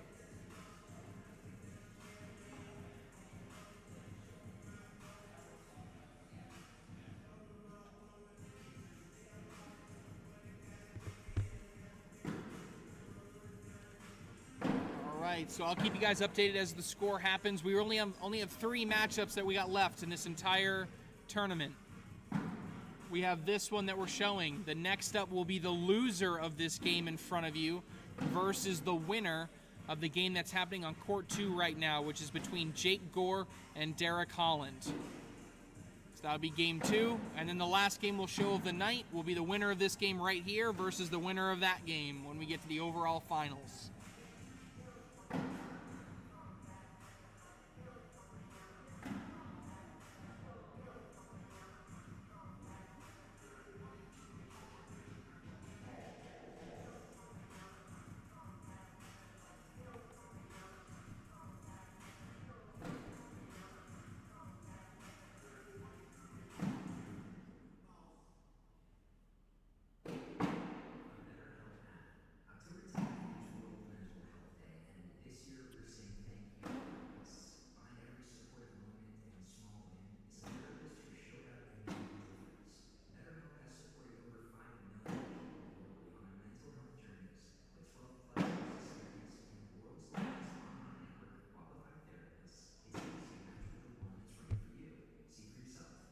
Brief score update, Derek Holland taking an early 4-0 lead.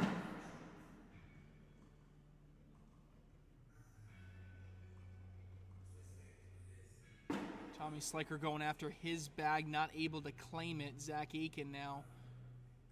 Clearest opportunity thus far for points.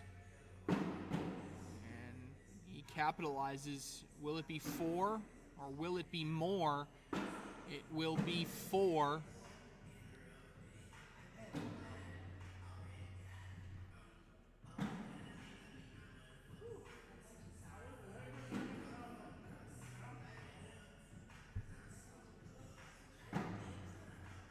Four zero here.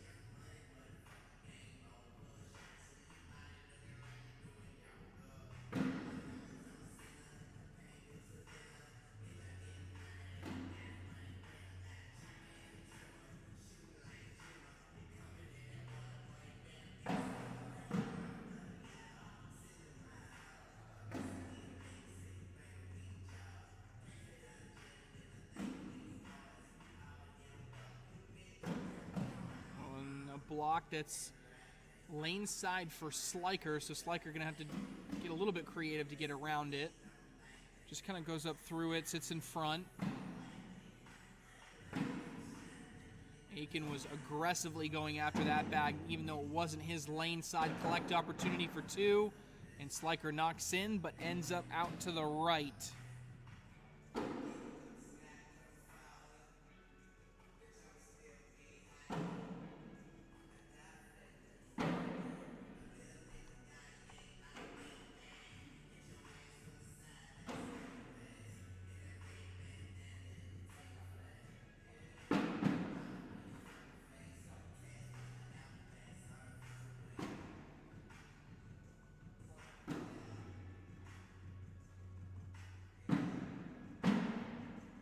And a side rail from Zach Aiken there.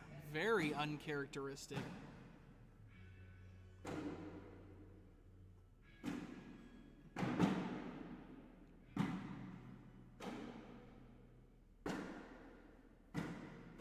Aiken gonna go in here for a 9. No, it's going to be a 7. Now Tommy Sliker can take the lead 5-4 with a slide bag in here. Count it. Sliker up 5-4.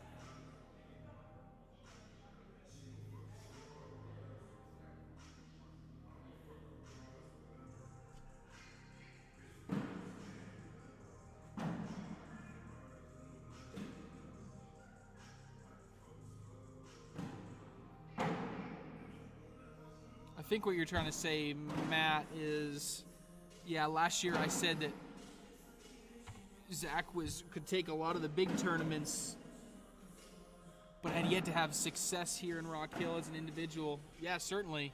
I think that portion of his career is kind of past him now. I think it's easy to say that in his rookie season. This is a different year for him. The biggest thing for Zach this year is now he's not coming in as a young kid that people aren't sure how good he's going to be. The expectation on Zach this year, and especially coming out and performing like he did at the first event, that when he walks in the building, every single person in the room is going to expect him to be at the top or near the top of every tournament. And so regardless of the field. And so that comes with a target, and some players thrive with that target. Some of them are fine, some of them struggle, right? And I think being the man is sometimes just a different thing to experience. Like, I think Mark Richards and Tony Smith went through a full year of being the main target, and they did fine, and they did pretty good, but they had to learn how to play like that. And in this past season, they learned how to play like that, and so because they did, they were unbeatable, right? And so that's the story for Zach this year. It's not so much being able to get over the hump of anything. He's pretty much done everything at the highest level.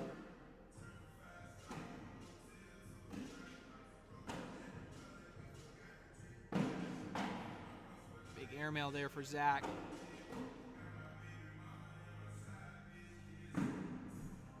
There's a couple things. There's not much in his game that Zach will ever need to work on. The only thing I observe is sometimes late in games, excitement may take over. And so there's a couple times, there was one. There's just a couple times, right, where a little bit of excitement towards the end of the game, and that comes with experience of just making sure you see a game all the way through towards the end. An opportunity comes to win the game. Sometimes bag ends up a little bit left, a little bit deep, right, through excitement. So, again, that all comes with experience.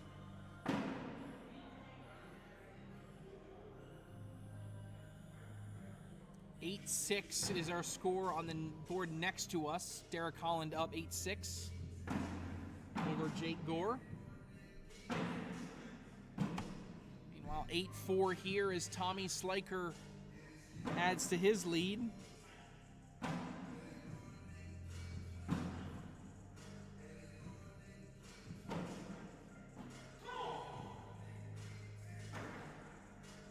Big yell from Jake Gore. He has a big round.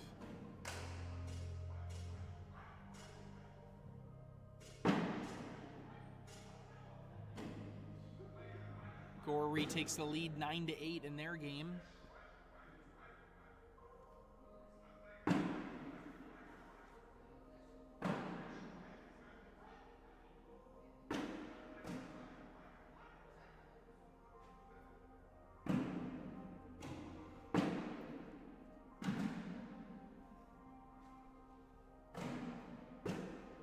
Hanging on the edge there. Zay can go after it, not with an airmail, tries to slide at it, not able to go.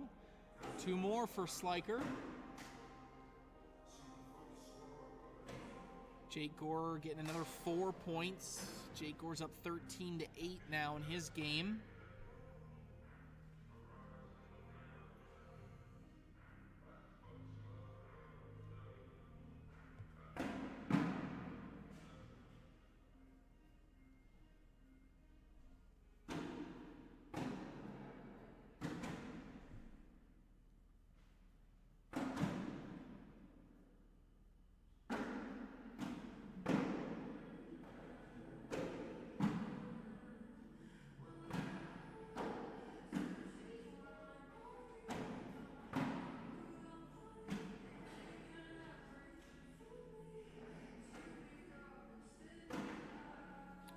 Bag's a little bit short. Now this leaves a clear opportunity for Aiken to get back in the scoring column, and he does. Powers through the bag to get around it. Now 10-6.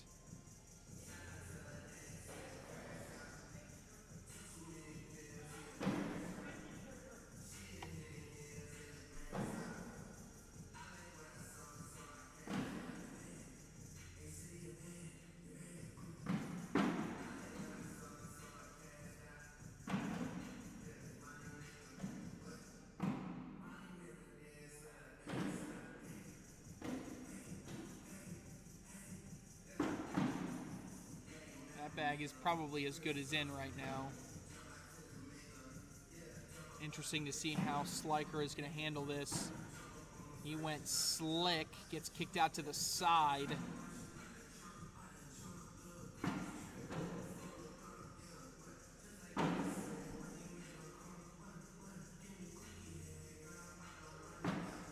Oh, and he pushes the wrong way, side rails off. Clear opportunity for 3 points for Aiken. Blocks behind. Drag opportunity coming here for Sliker. And he hits the drag. It's just going to be a single point for Zach Aiken. I think I would have liked to push through there for Aiken. Blocking behind. If you go through, you're guaranteeing more points for yourself there.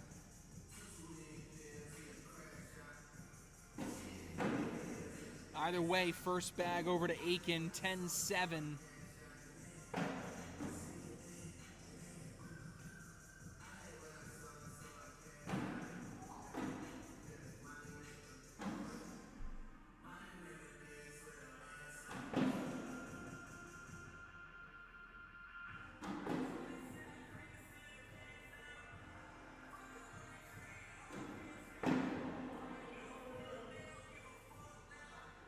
Wow, a quick turn of events. Big scoring happening in the game next to us. Derek Holland has surged ahead, 17-13.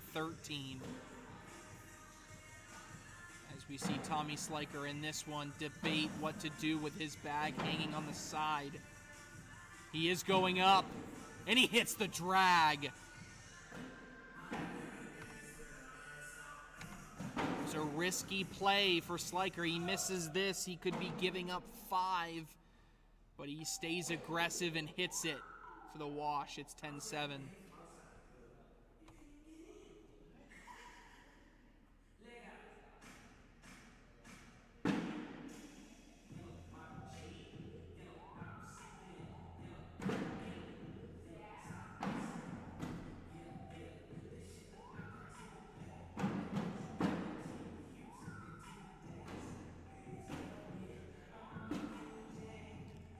Wow, and that bag flips on Sliker.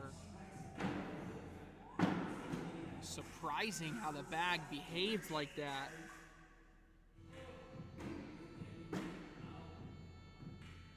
Slide in here would guarantee 2 for Aiken. Yes. 2 more points, and now it's a 1-point game.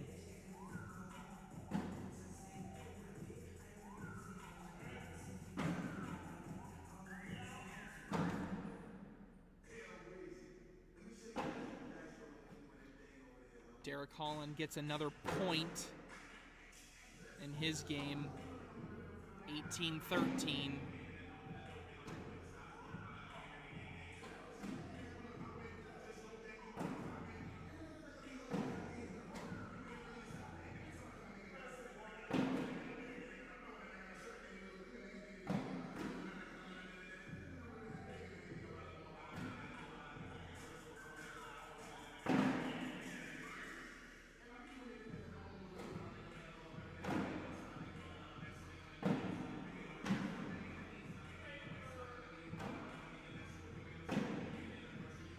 Bit on the right side. Now Sliker's got an opportunity, but he cannot capitalize. He sits on the right side of the hole. We stay 10-9.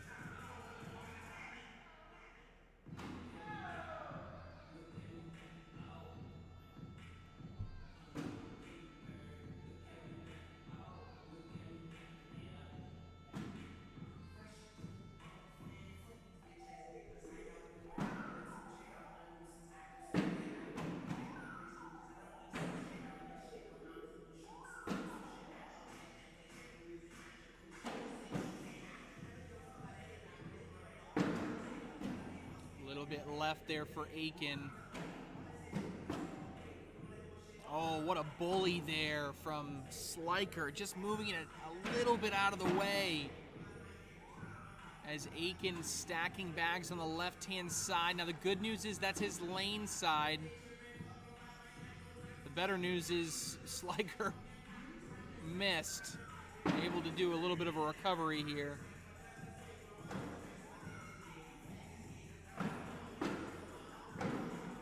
And Sliker gives all the advantage back. We've seen that a couple times in this game. Each player kind of giving opportunities back.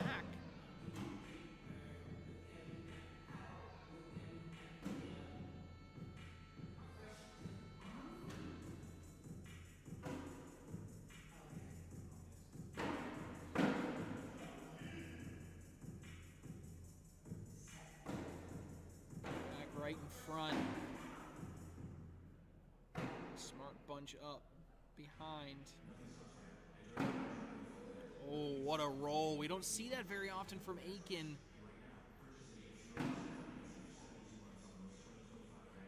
Roll technique is so good.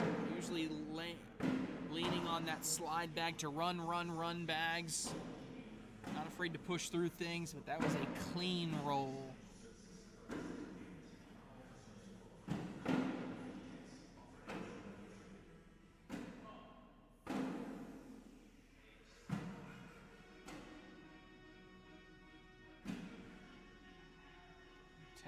We stay. Other game is still 18-13, Derek Holland. Loser of that game is eliminated.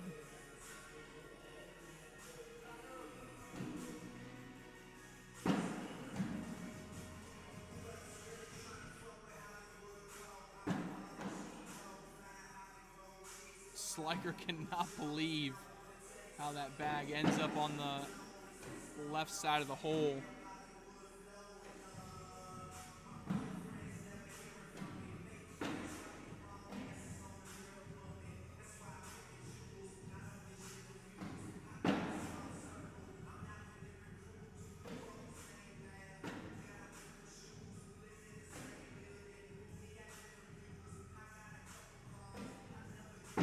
Aiken gonna capitalize and gonna get the lead.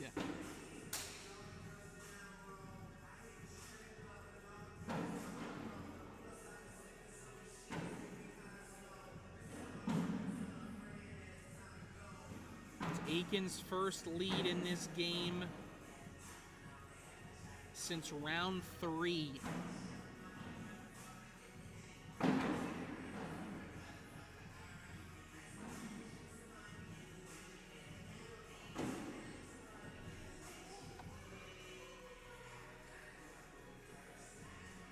Yeah, PPR. Yeah, check the bottom of the score bug. You got all the PPR stats there for you guys.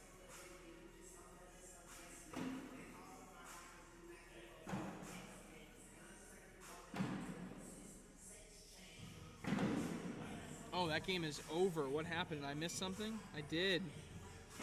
Derek Holland defeats Jacob Gore, so there are only 3 players remaining. Zach Aiken, Tommy Sliker, and Derek Holland. Loser of this game will play Derek Holland in the 3rd place game.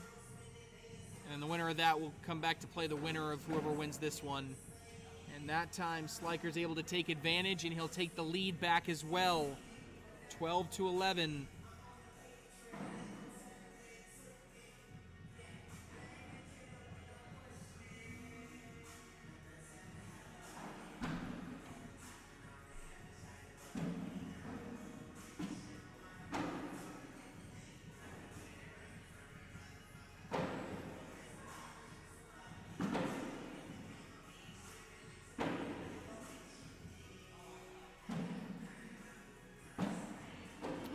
Sliker trying a little bit of an intentional bully there, going right after Aiken's bag. Can Aiken collect? Brings it closer. You feel like that's in good position. Sliker going to try again one more time. That time actually probably brought it a little closer. Aiken able to replace. And now what does Aiken do here? Roll for the wash, airmail maybe for the drag for 2. No, he's going push for the wash. Again, that's not another opportunity. That's another, or not an opportunity. That's another difference, right? We see Zach again. So many players there would go for the roll in that instance. I think it's their best opportunity. Aiken chooses not to go with the roll. He goes with the push through there. Hard to argue with that result.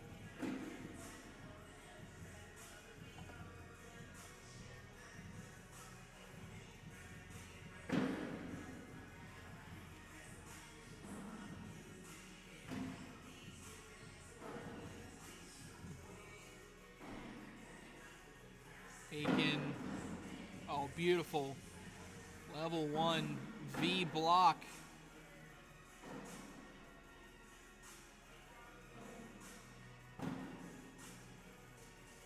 He's happy that that one held up just fine.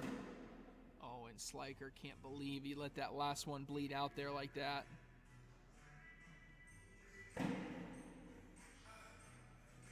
2 points and another lead change. Aiken up 13-12. Now into round 20. Not quite 53 rounds here for Aiken, but certainly a game that's starting to build length.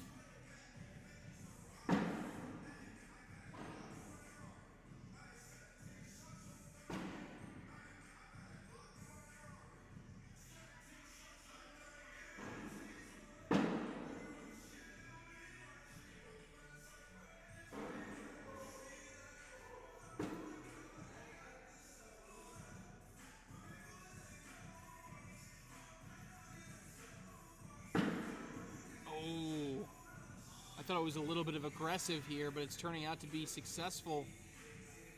Choice by Aiken here. Oh, and now will that back bag go? I don't foresee Aiken being overly aggressive trying to go for an airmail there, and he'll just take the 10-point round. And he'll end up with a wash. He'll maintain the 1-point lead.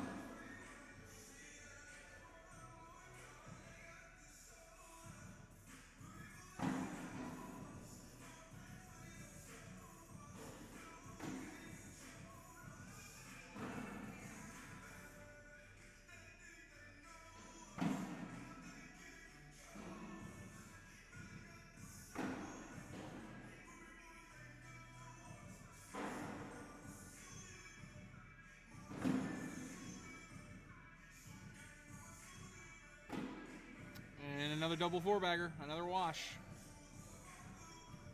Points per round average, you can see at the bottom of your screen there, both players hanging around at 10.5. Razor thin margins between these two.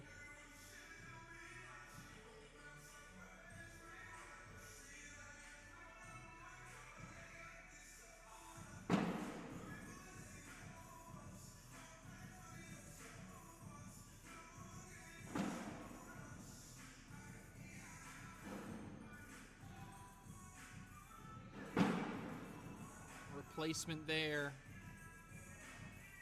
Sliker takes it all in.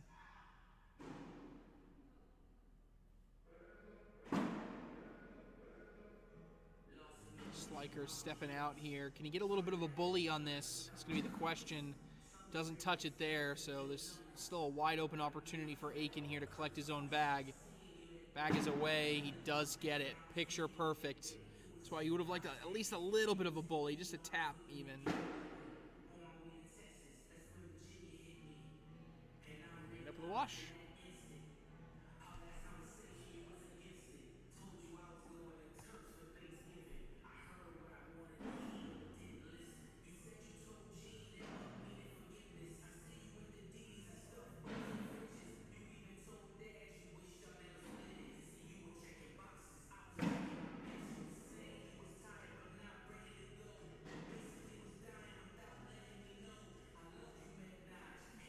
That block right up the center is making Sliker think about it. He goes right up through it.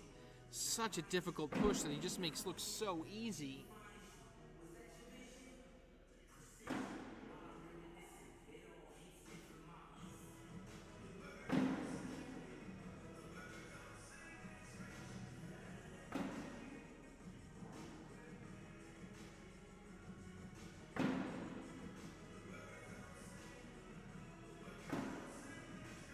Going to be 2 points for Tommy Sliker and another lead change. We hit a little bit of a lull there with a bunch of back-to-back washes.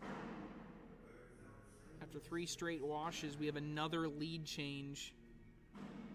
We've had 1, 2, 3, 4, 5 lead changes in this game. And now, after that, bag out to the left-hand side, we're primed to get another one.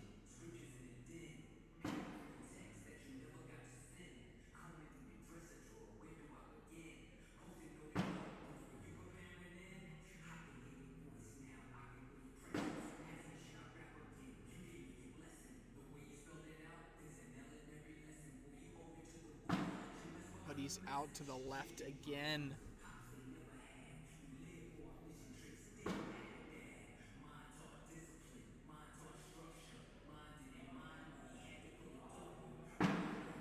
Oh, and it comes up short on the wash bag. That's going to turn from a 2-point round and a possible other lead change to 2 points the other way.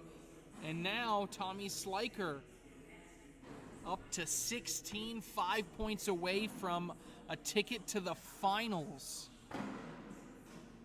Remember, next game up will be the loser of this one versus Derek Holland.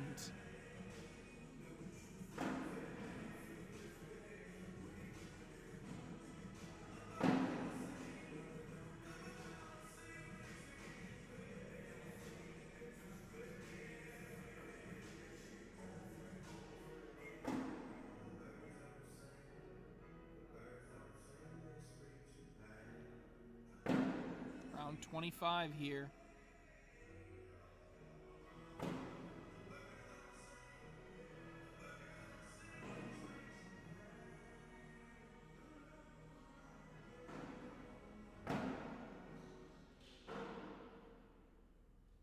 Double four bat. Well, I mean, we stay 19-13. 19-13 there. 3 points after Aiken misses that one off. Now Tommy Sliker 2 points away.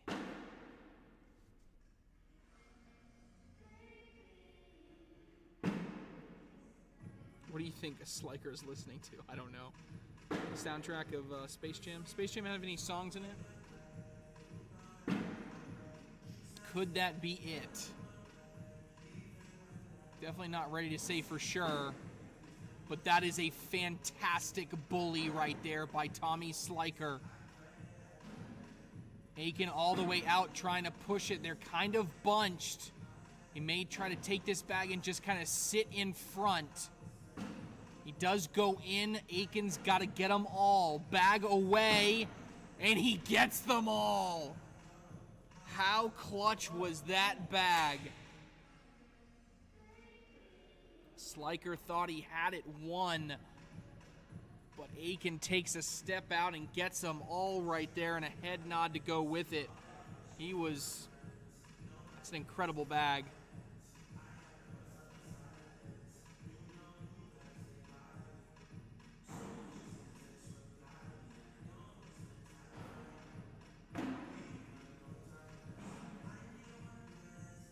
That's what I was saying on that last bag by Sliker. I was a little bit surprised that he didn't just get in front of those, right? Because then you'd have to go in airmail and you got to hope it drags.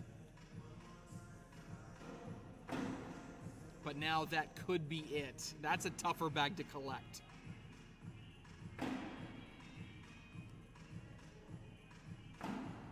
Oh, he does a great job bringing it a little bit closer.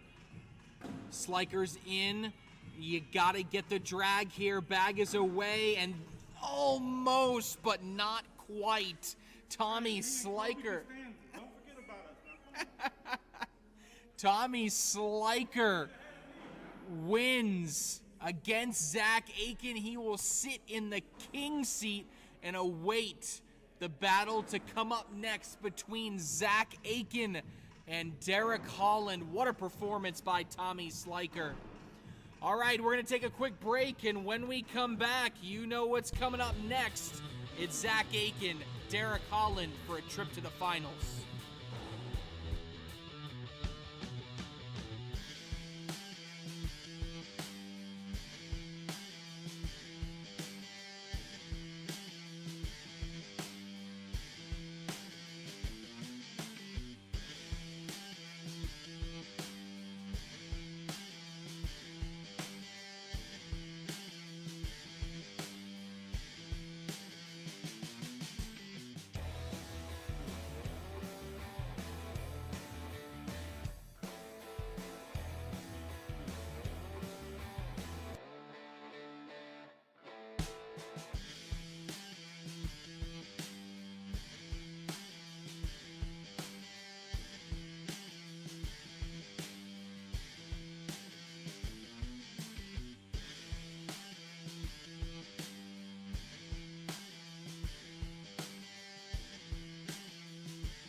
All right, Cornhole fans, welcome back. Only two matchups remain. Two matchups remain here in this singles division for this first regional of the year.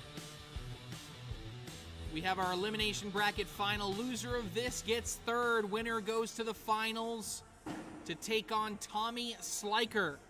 Derek Holland versus Zach Aiken. Two players completely fine with a lot of bag running games. We may be here for a minute, folks. These guys are going to put bag after bag in the hole. Nice hop there in by Holland. Aiken's first opportunity. And not able to capitalize. Going to be a wash. Will stay 0-0.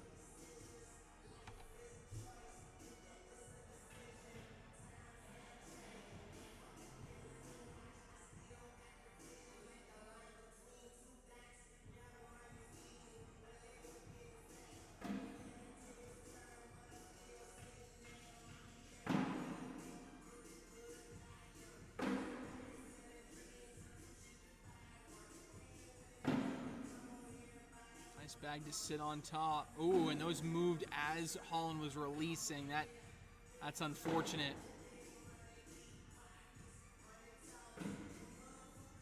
Oh, what does Aiken do here? He's going up, and he hits the airmail drag. That'll start our scoring there. Going to be 4 early points for Zach Aiken on the back of this airmail drag. No fear out of the gate for Aiken. Wanting a rematch with Tommy Sliker. A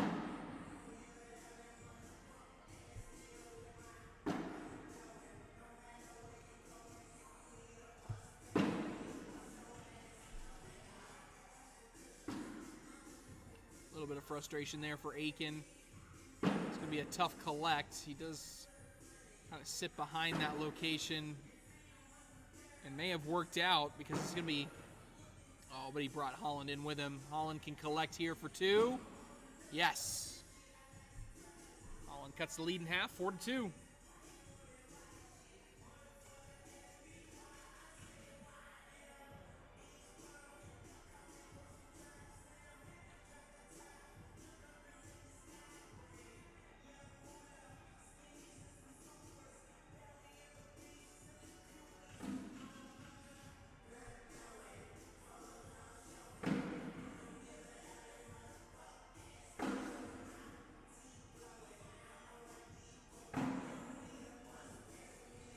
Holland trying to collect that bag, not able to.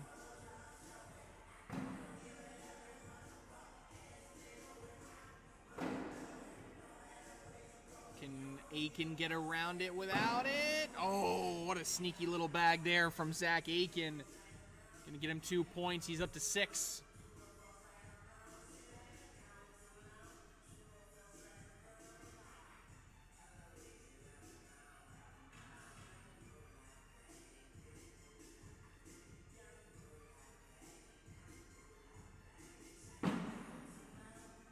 First bag's a little bit left, but plenty of time here to go after that.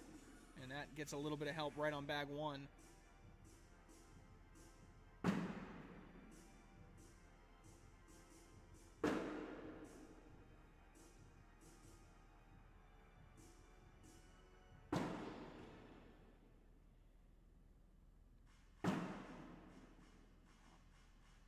Again, how aggressive is Aiken? He's going to leave it there. Holland, oh, he went slick side there. Just a little extra speed, flips him over the hole. He sits on the back side. It's going to be 2 more points for Zach Aiken. That is going to make it 8-2.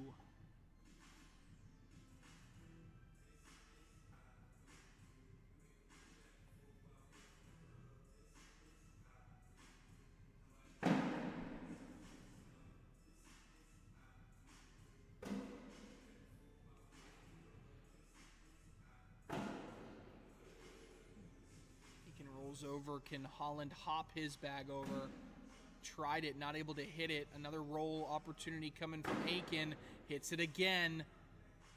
Holland trying to push everything, pins his own bag. This could be interesting. Another roll, push just to limit it to 2. No, that's a 7. The roll ability from Zach Aiken put on display in that round, and a huge 7-point gut punch.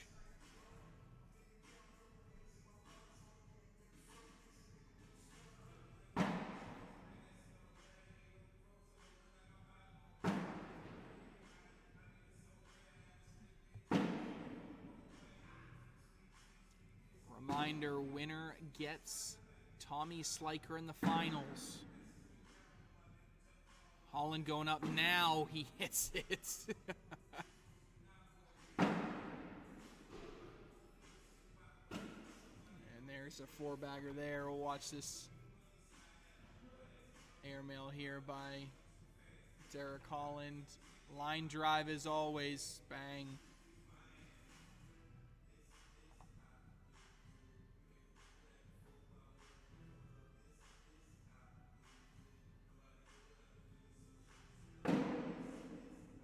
Perfect level 1 block.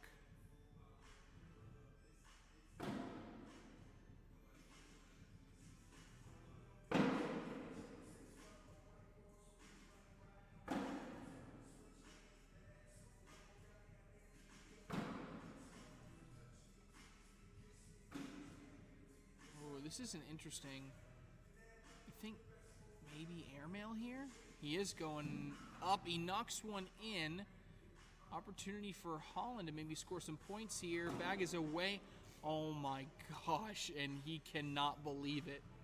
That is worst case scenario. Only knocks in Aiken off to the side. Nothing goes in, and it's 18-2, folks.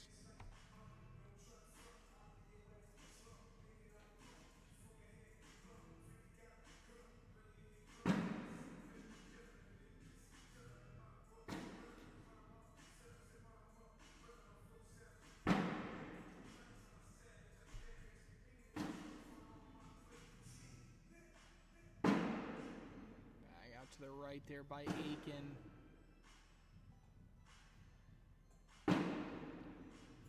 In for 2 for Holland. Count it. He gets on the board for the first time in a hot minute. It's 18-4.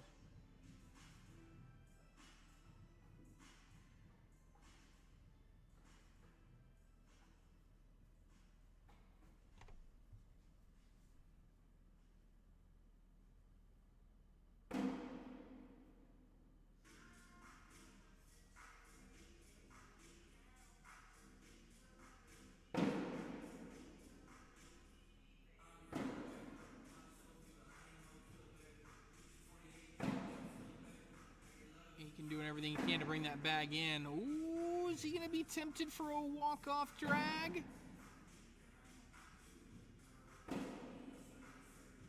I think you got to go for it, right?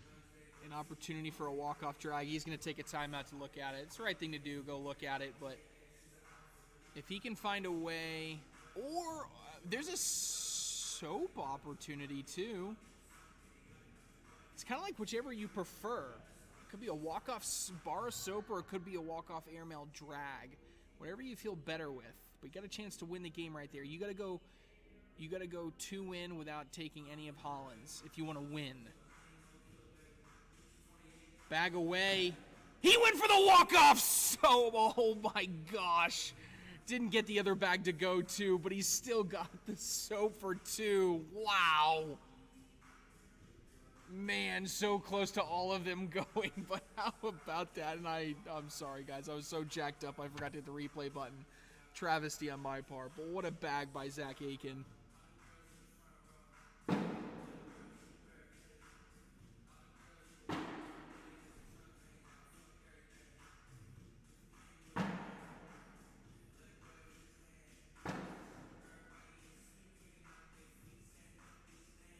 Now Aiken 1 point away.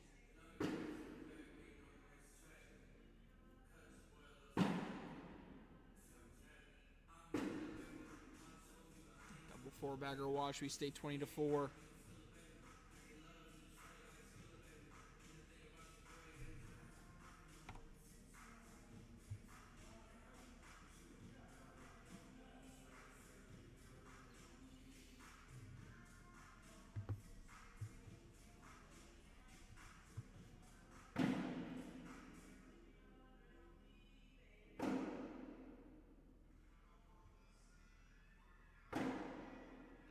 Nice little side positioning there. Everything goes.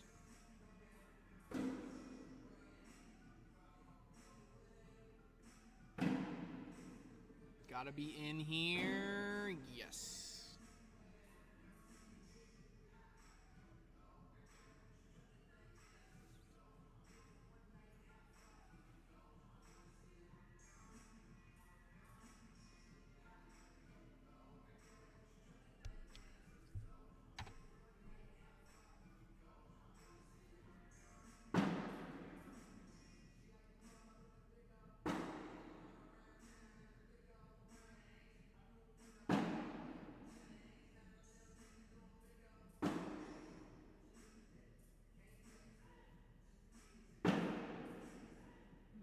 On the right-hand side, and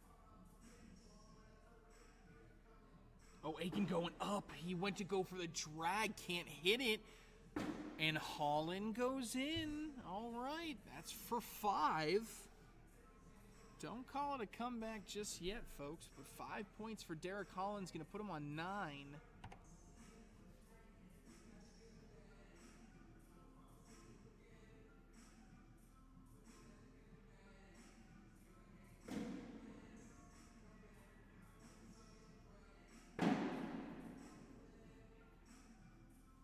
It's an interesting start to the round. Holland, is he going to try his hop? Oh no, he goes straight airmail, and that could be trouble. Aiken only needs 1. Holland got to get desperate again. He's off the back, and that is essentially going to wrap it up here. And a push just because you can. Zach Aiken flexes here in the elimination bracket final. Derek Holland will settle for a 3rd place finish in the first regional of the season. Cornhole fans, our finals are set. Look at that. It's an empty HQ. It all comes down to this. 1 game remaining. Zach Aiken, Tommy Sliker, coming up next.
All right, Cornhole fans, it's been a long day. We started early this morning with doubles action.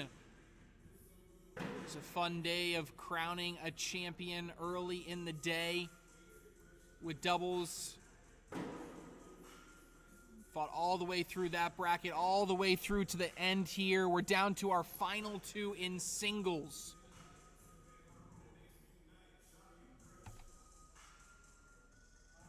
And it's going to be a battle between Zach Aiken and Tommy Sliker. A reminder, Tommy Sliker is undefeated. He must be beat twice. If Tommy wins game 1, it's over. If Zach wins game 1, we go to a winner-take-all game number 2.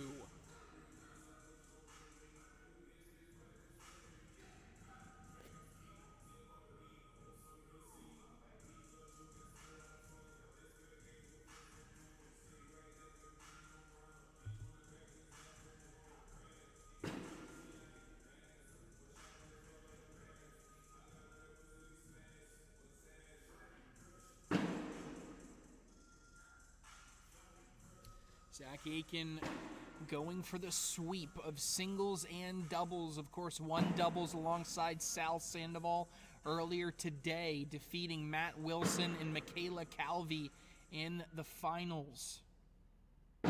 Tommy Sliker very close there at the end as well. Now these two will go head-to-head. And Zach Aiken starts our scoring with a 2-0 lead. All right, chat, who you got? Who you got, chat? Who you got? good last opportunity to give a shout out to our sponsors here who have supported these regionals and will continue to support them. Big shout out Rock Hill Cornhole, Dusty Thompson and crew running all of these regional events. Shaw Law Firm and JP Painting, two businesses here in the Rock Hill Greater Charlotte area that are fantastic at providing services for those in need. Check them out if you're in the area. Stickside Cornhole, where we are on YouTube right now, make sure you give them a subscribe and follow them on all the social accounts, putting out some great cornhole content. And of course, Siva Cornhole, your next cornhole bags, make sure they're from Siva Cornhole.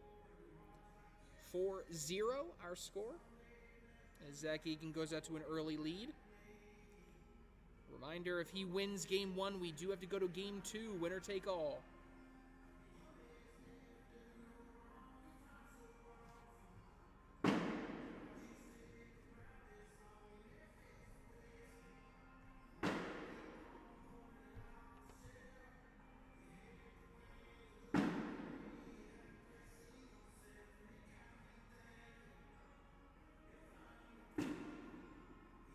William Hardman going Zach. Jordan Chapman going Sliker.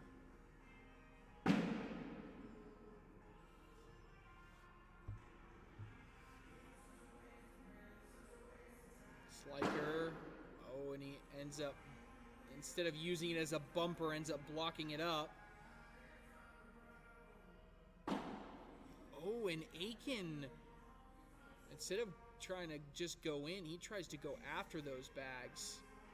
Tommy Sliker gonna try to go in here for 3 points, and he does just drip in the right side.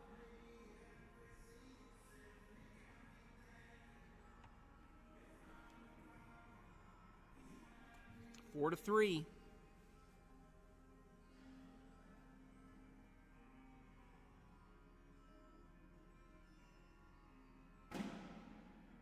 Bags a little bit out to the right. I would say not out of play, but a tough collect if it is to be collected.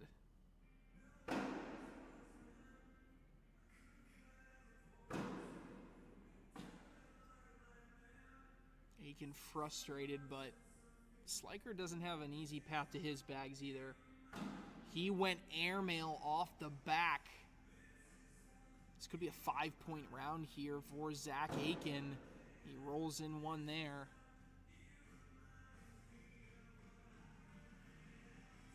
Sliker off again. This could be an 8-point round, and count it for Zach Aiken. My goodness, just like that, you blink, it's 12-3 Aiken.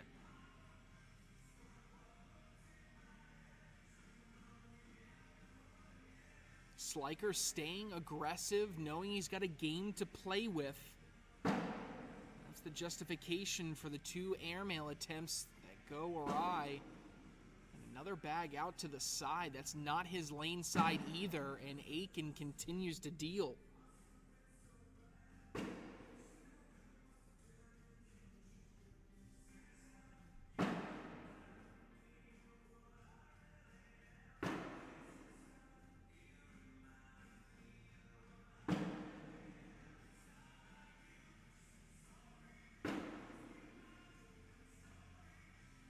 Zach Aiken continuing to build now.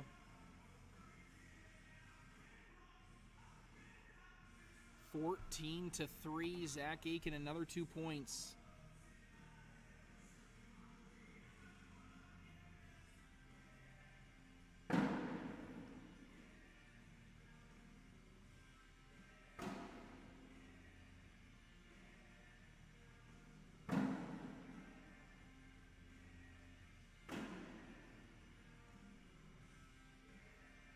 Solid block, level, ooh, nice hop around there from Aiken.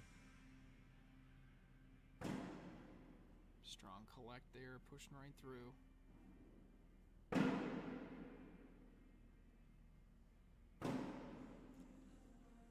Double 4-bagger wash, 14-3. See Zach Aiken Holding steady at 10.5 PPR there.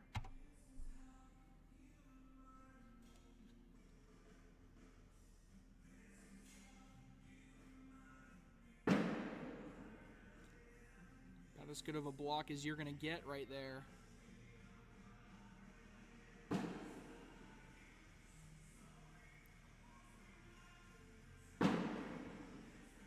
Replace.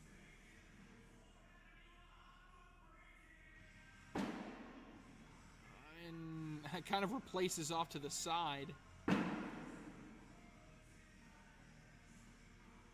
Aiken likes, but I don't think loves positioning. We'll see what happens here on this bag. Now, yeah, I'm going to take a timeout.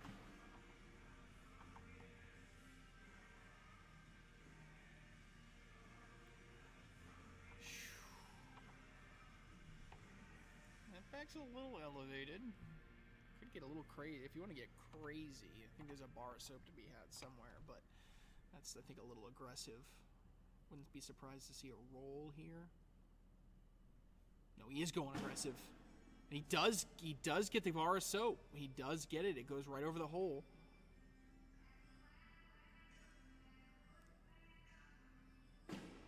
And then Sliker can't get the drag, but he does hit the airmail.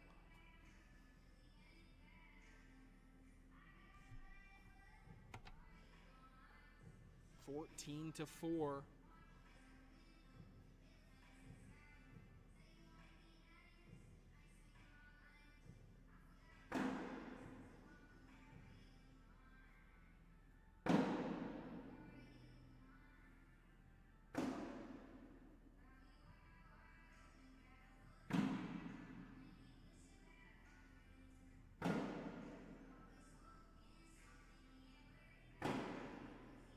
Nice little hop over there. Sliker out to the side. Clear door open for Aiken. He takes advantage. Again, 16-4. 5 points away from forcing a game 2.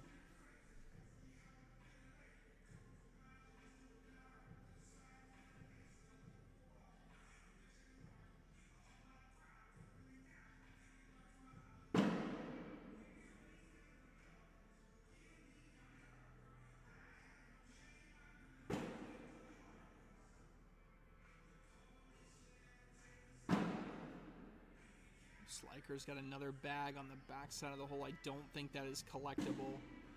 And now he's got 2. This is setting up to be a 4-point round. Was that an and one opportunity trying to get the win? Is he going to try to do it? He was going for an and one. That's going to be 2 points. He wanted that 5 points now.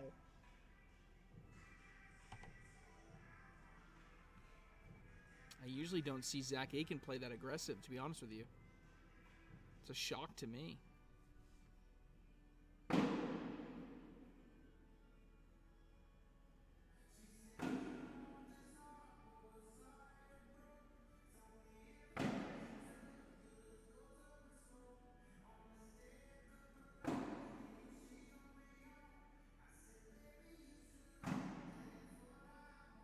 Perfect block for a back block. Sliker going up. He hits it clean. Trying to roll over.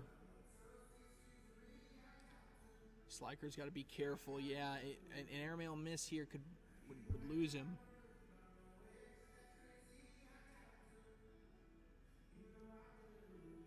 He's going though. And he knocks it in and goes off. That's going to be it for game 1. And we are going to game 2, folks. Winner take all here in game number 2 after Zach Aiken takes it.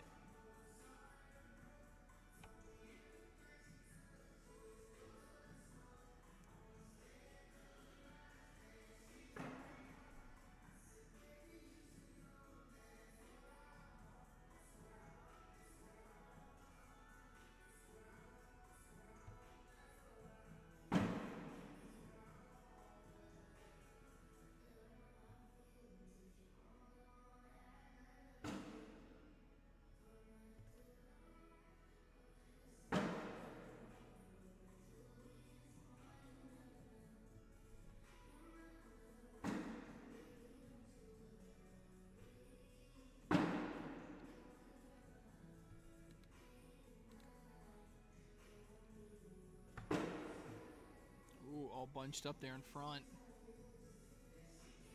Aiken takes them all.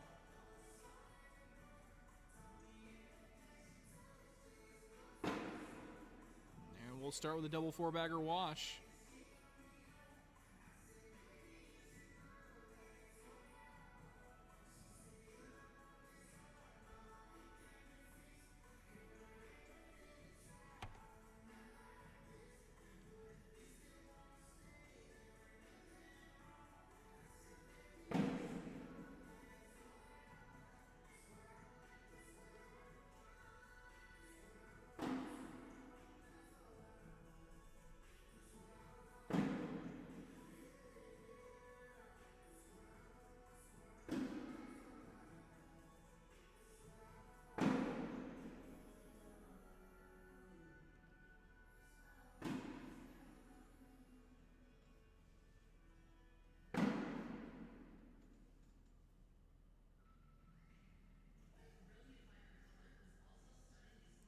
Sliker sneak around this. Bag is away.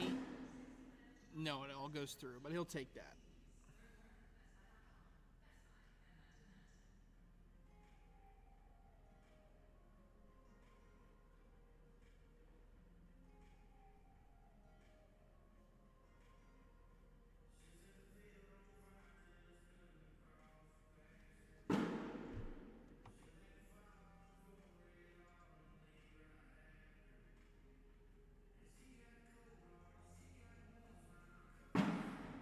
Out to the right there by Aiken. Opposite lane side, tough to collect.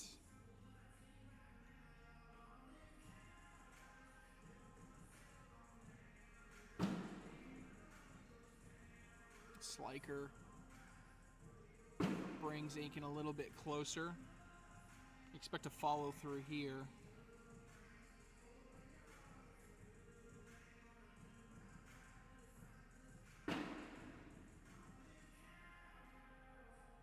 Sliker ends up off to the side, which is frustrating for him. Had an opportunity for easy points. It's going to be another wash.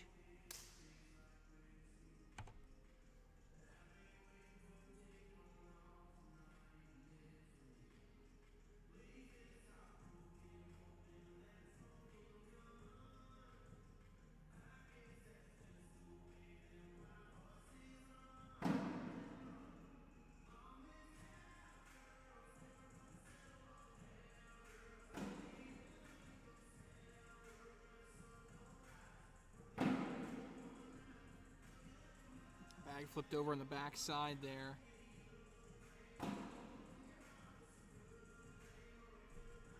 For Sliker, clear opportunity here.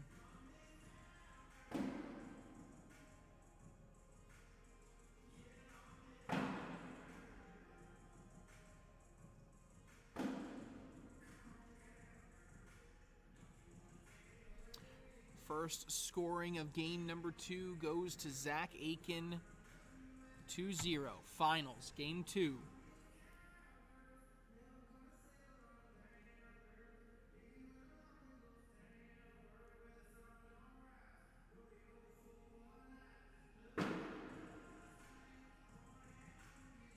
Again, well, that one's actually lane side, so this is going to be difficult. Collectible, but difficult.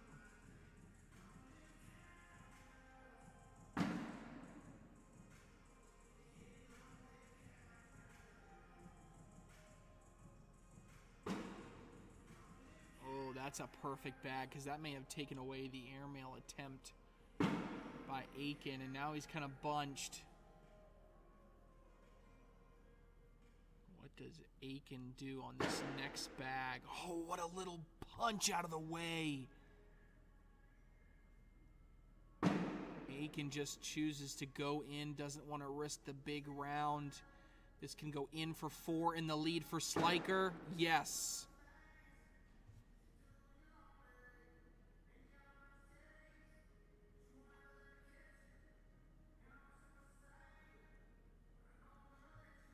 That is Tommy Sliker's first lead in this 2-game series on the finals.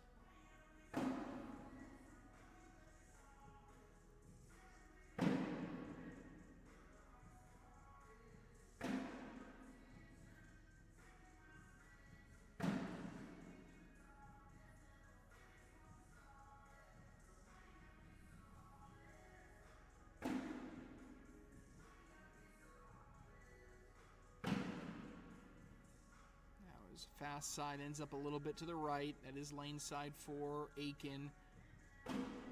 Oh, and I think Sliker was really focused on trying to bump it. He ends up too far out to the side. Collect opportunity for 2 to tie it. Yes. We're square at 4.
We keep rolling, 4-4. A pair of 4 baggers.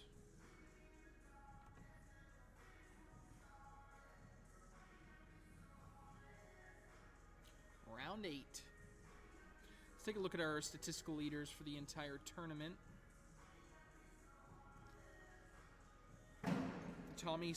Well, this makes a lot of sense, folks.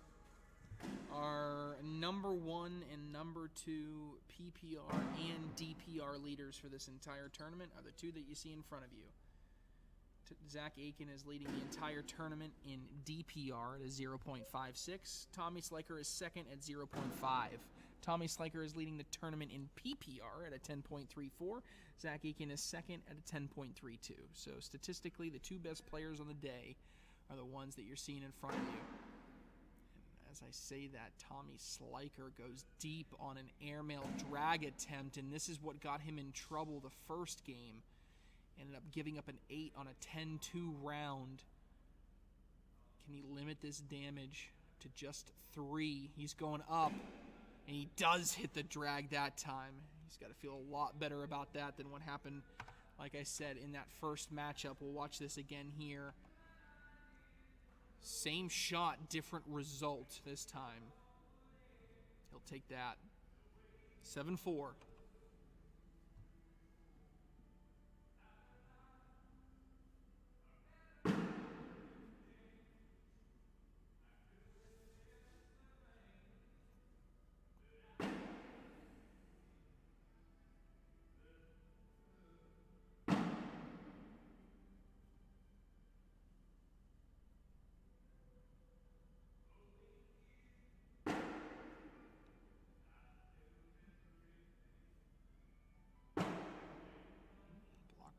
And now Sliker has been going airmail in this situation. Does he stay with that? He is going up again.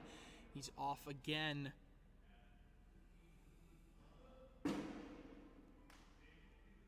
Aiken not able to complete the roll, and a clean airmail would only give up a point. A miss would give up 4.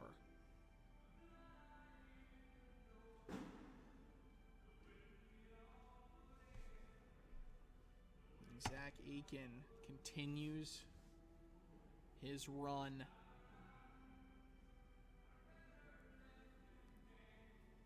Eight 4, even after Sliker hits it, still going to get a single point.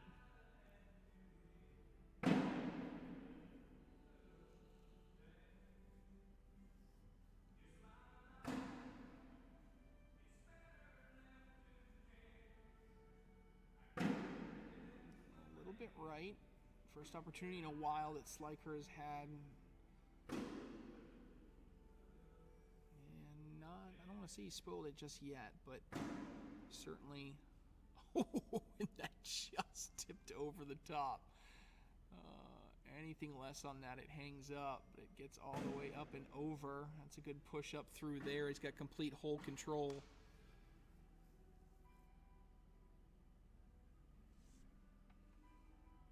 Look at it here.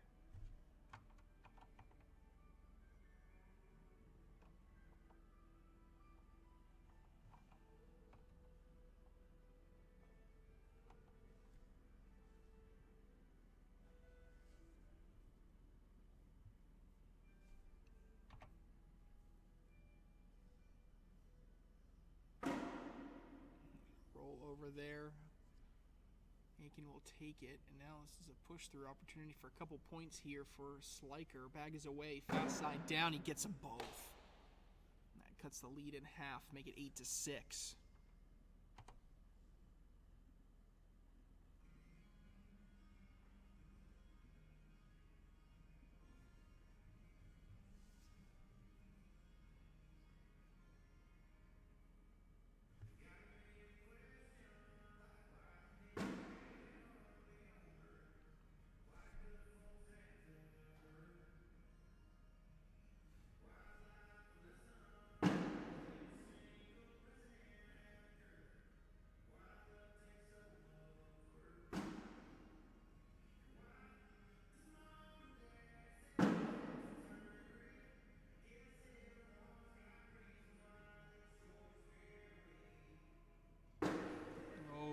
Just cuts too much across the block bag face.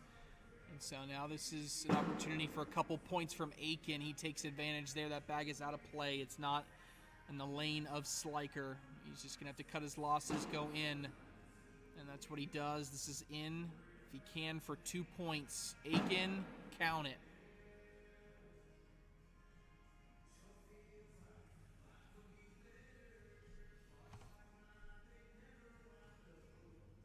Aiken now into double digits, 11 points away.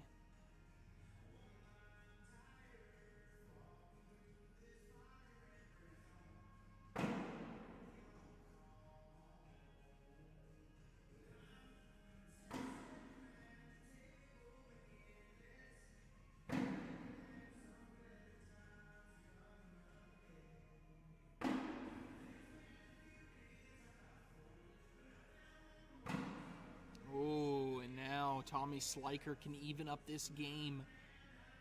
I should say, barring a aggressive shot attempt here by Aiken to grab it. And it doesn't look like he's going to be going after it. Now you can go in to tie this at 10. Count it. Just when it started to feel like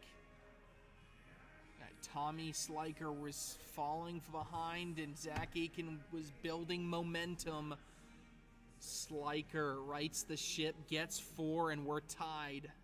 It's a race to an 11.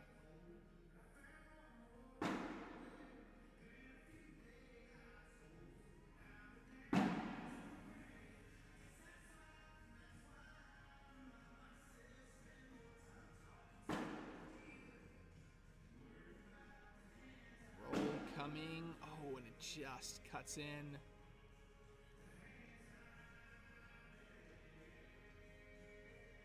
Sliker hits the drag. Another roll there by Aiken, and now what does Sliker do? Does he do the same thing again? Does he throw another airmail? And if so, what does Aiken do on his last bag? Sliker, no, he's going for a roll, and he gets all the way up and in. Slow side down here for Aiken. He goes for the roll. It's a nice 10-point wash. A couple big bags for each player.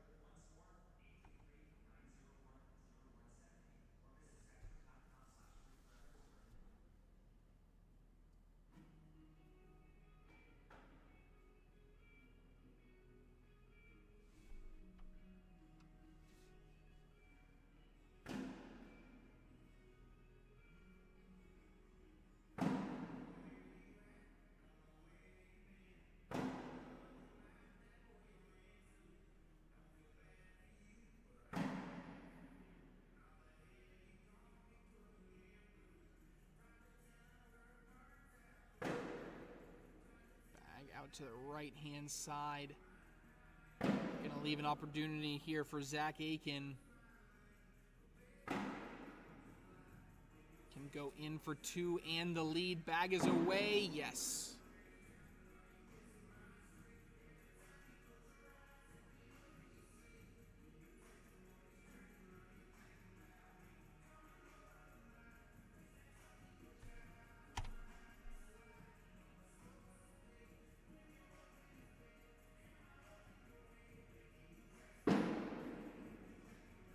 little bit short left. I mean, short right.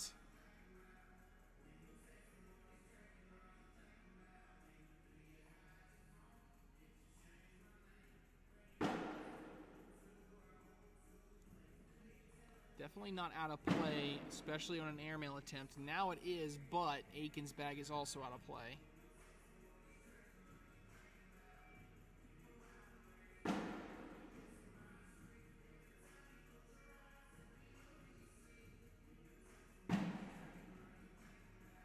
That bag didn't move as close to the hole as I thought it would, so this could be 2 points here for Sliker.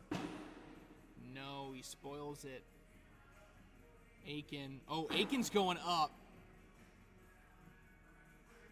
I think this is a slide in for 3.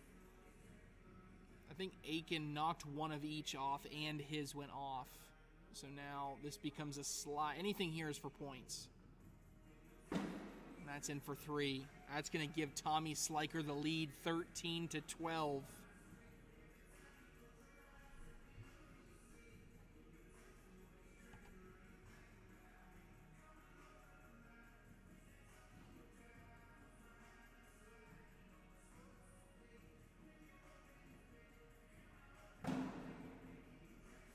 Out to the right now. Aiken can reclaim the lead.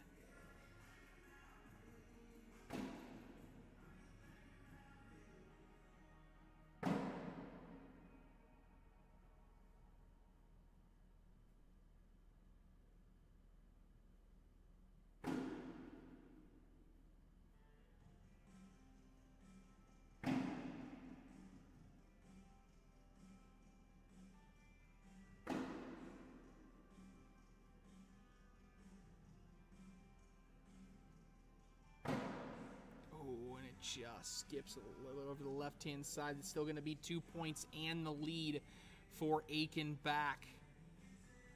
He wanted 4. He only gets 2.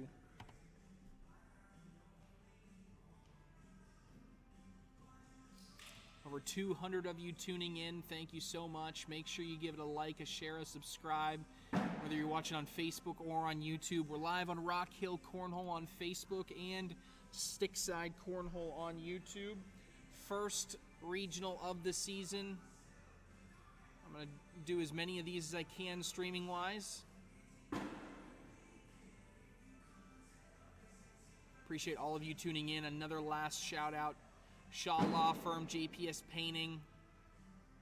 Our sponsors here local to the area. Our cornhole sponsors in Stickside Cornhole. Follow them on social. Siva Cornhole. Get your next cornhole bags from Siva Cornhole. And of course, Rock Hill Cornhole here, running all the tournaments all season long, led by Dusty Thompson. Thank you guys so much. Those just tuning in, this is the finals. This is the last game. Zach Aiken was in the elimination bracket. He won game 1, trying to complete the double dip. These are the 2 best players on the day statistically, both across singles and doubles. I'd say the 2 best players on the day in general terms. Tommy Sliker was unbelievable in doubles as an individual. Couldn't get across the finish line. Zach Aiken and Sal Sandoval were lights out. They win the entire thing.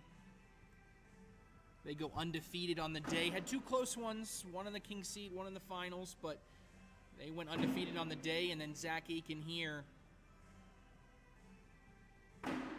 is looking for a sweep. 7 points away from it, but Tommy Sliker looking to do some damage himself.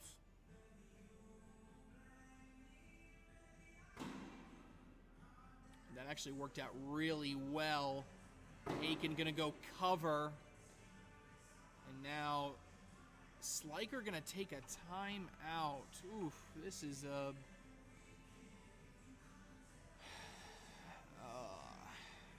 I hate to say it, but I might lay up. I don't know if those bags fall. I mean, let's say you go for the airmail.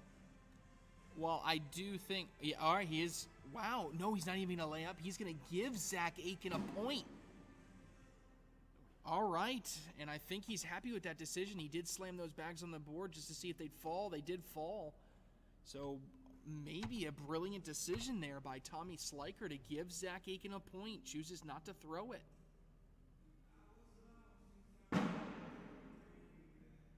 Aiken now 6 points away from a sweep of the first regional of the season.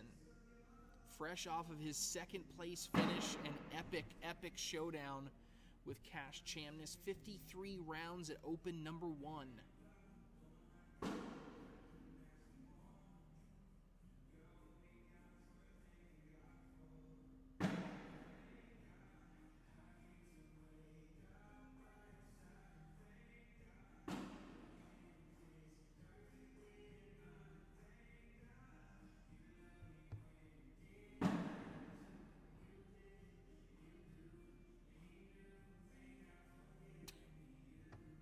Tommy Sliker got to ignore the phone call he got right before bag 4.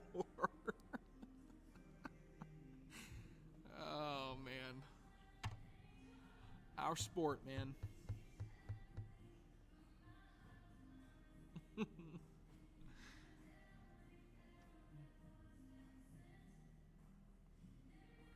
Sal Sandoval in the chat rooting for Zach to get the sweep.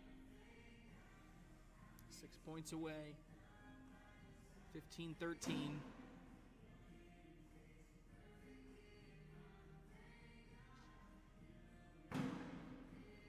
Picture perfect replacement there. Is this the championship? Yes. Game 2 of the championship. Whoever wins this wins the whole thing.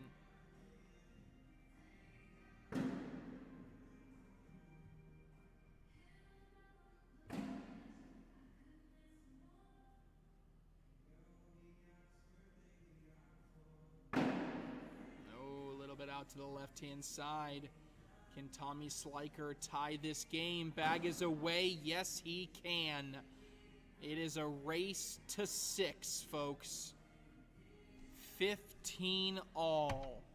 Tommy Swan. Sliker was in the king seat. He was in the king seat. Zach Aiken just a few minutes ago won game 1.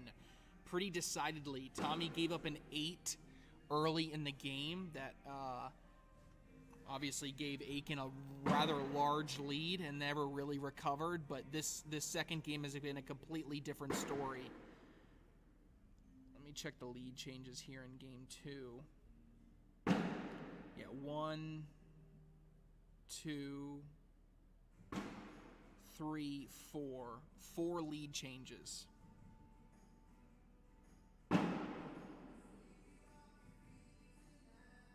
As you can see on the PPRs on the screen, 10.1s across the board, and both at a 45% four-bagger. And both of those numbers are going to increase there after that double four-bagger.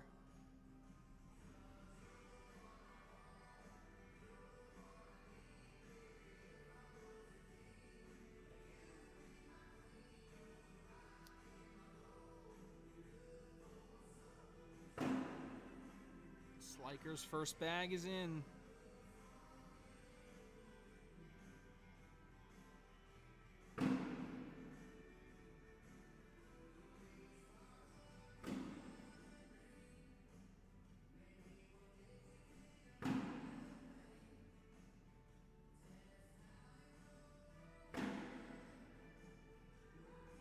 Both of them. I can sense a difference right now. Since we're this close, it just feels like, all right, I don't want to make a mistake. I don't want to go for something like a block or anything. I just want to put everything I can in. Another double four-bagger wash. Last 16 bags thrown in total have been in the hole.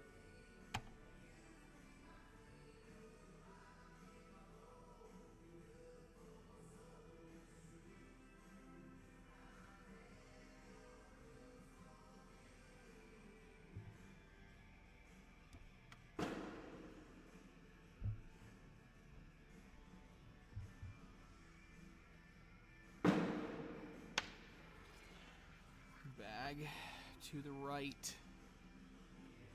Still easily collectible, I think, and there it goes. Bag way out to the left, though. This is a opportunity for Sliker. How big of an opportunity for Sliker is it? takes full advantage. What can Aiken do here? Got to get something in. And that is going to do it.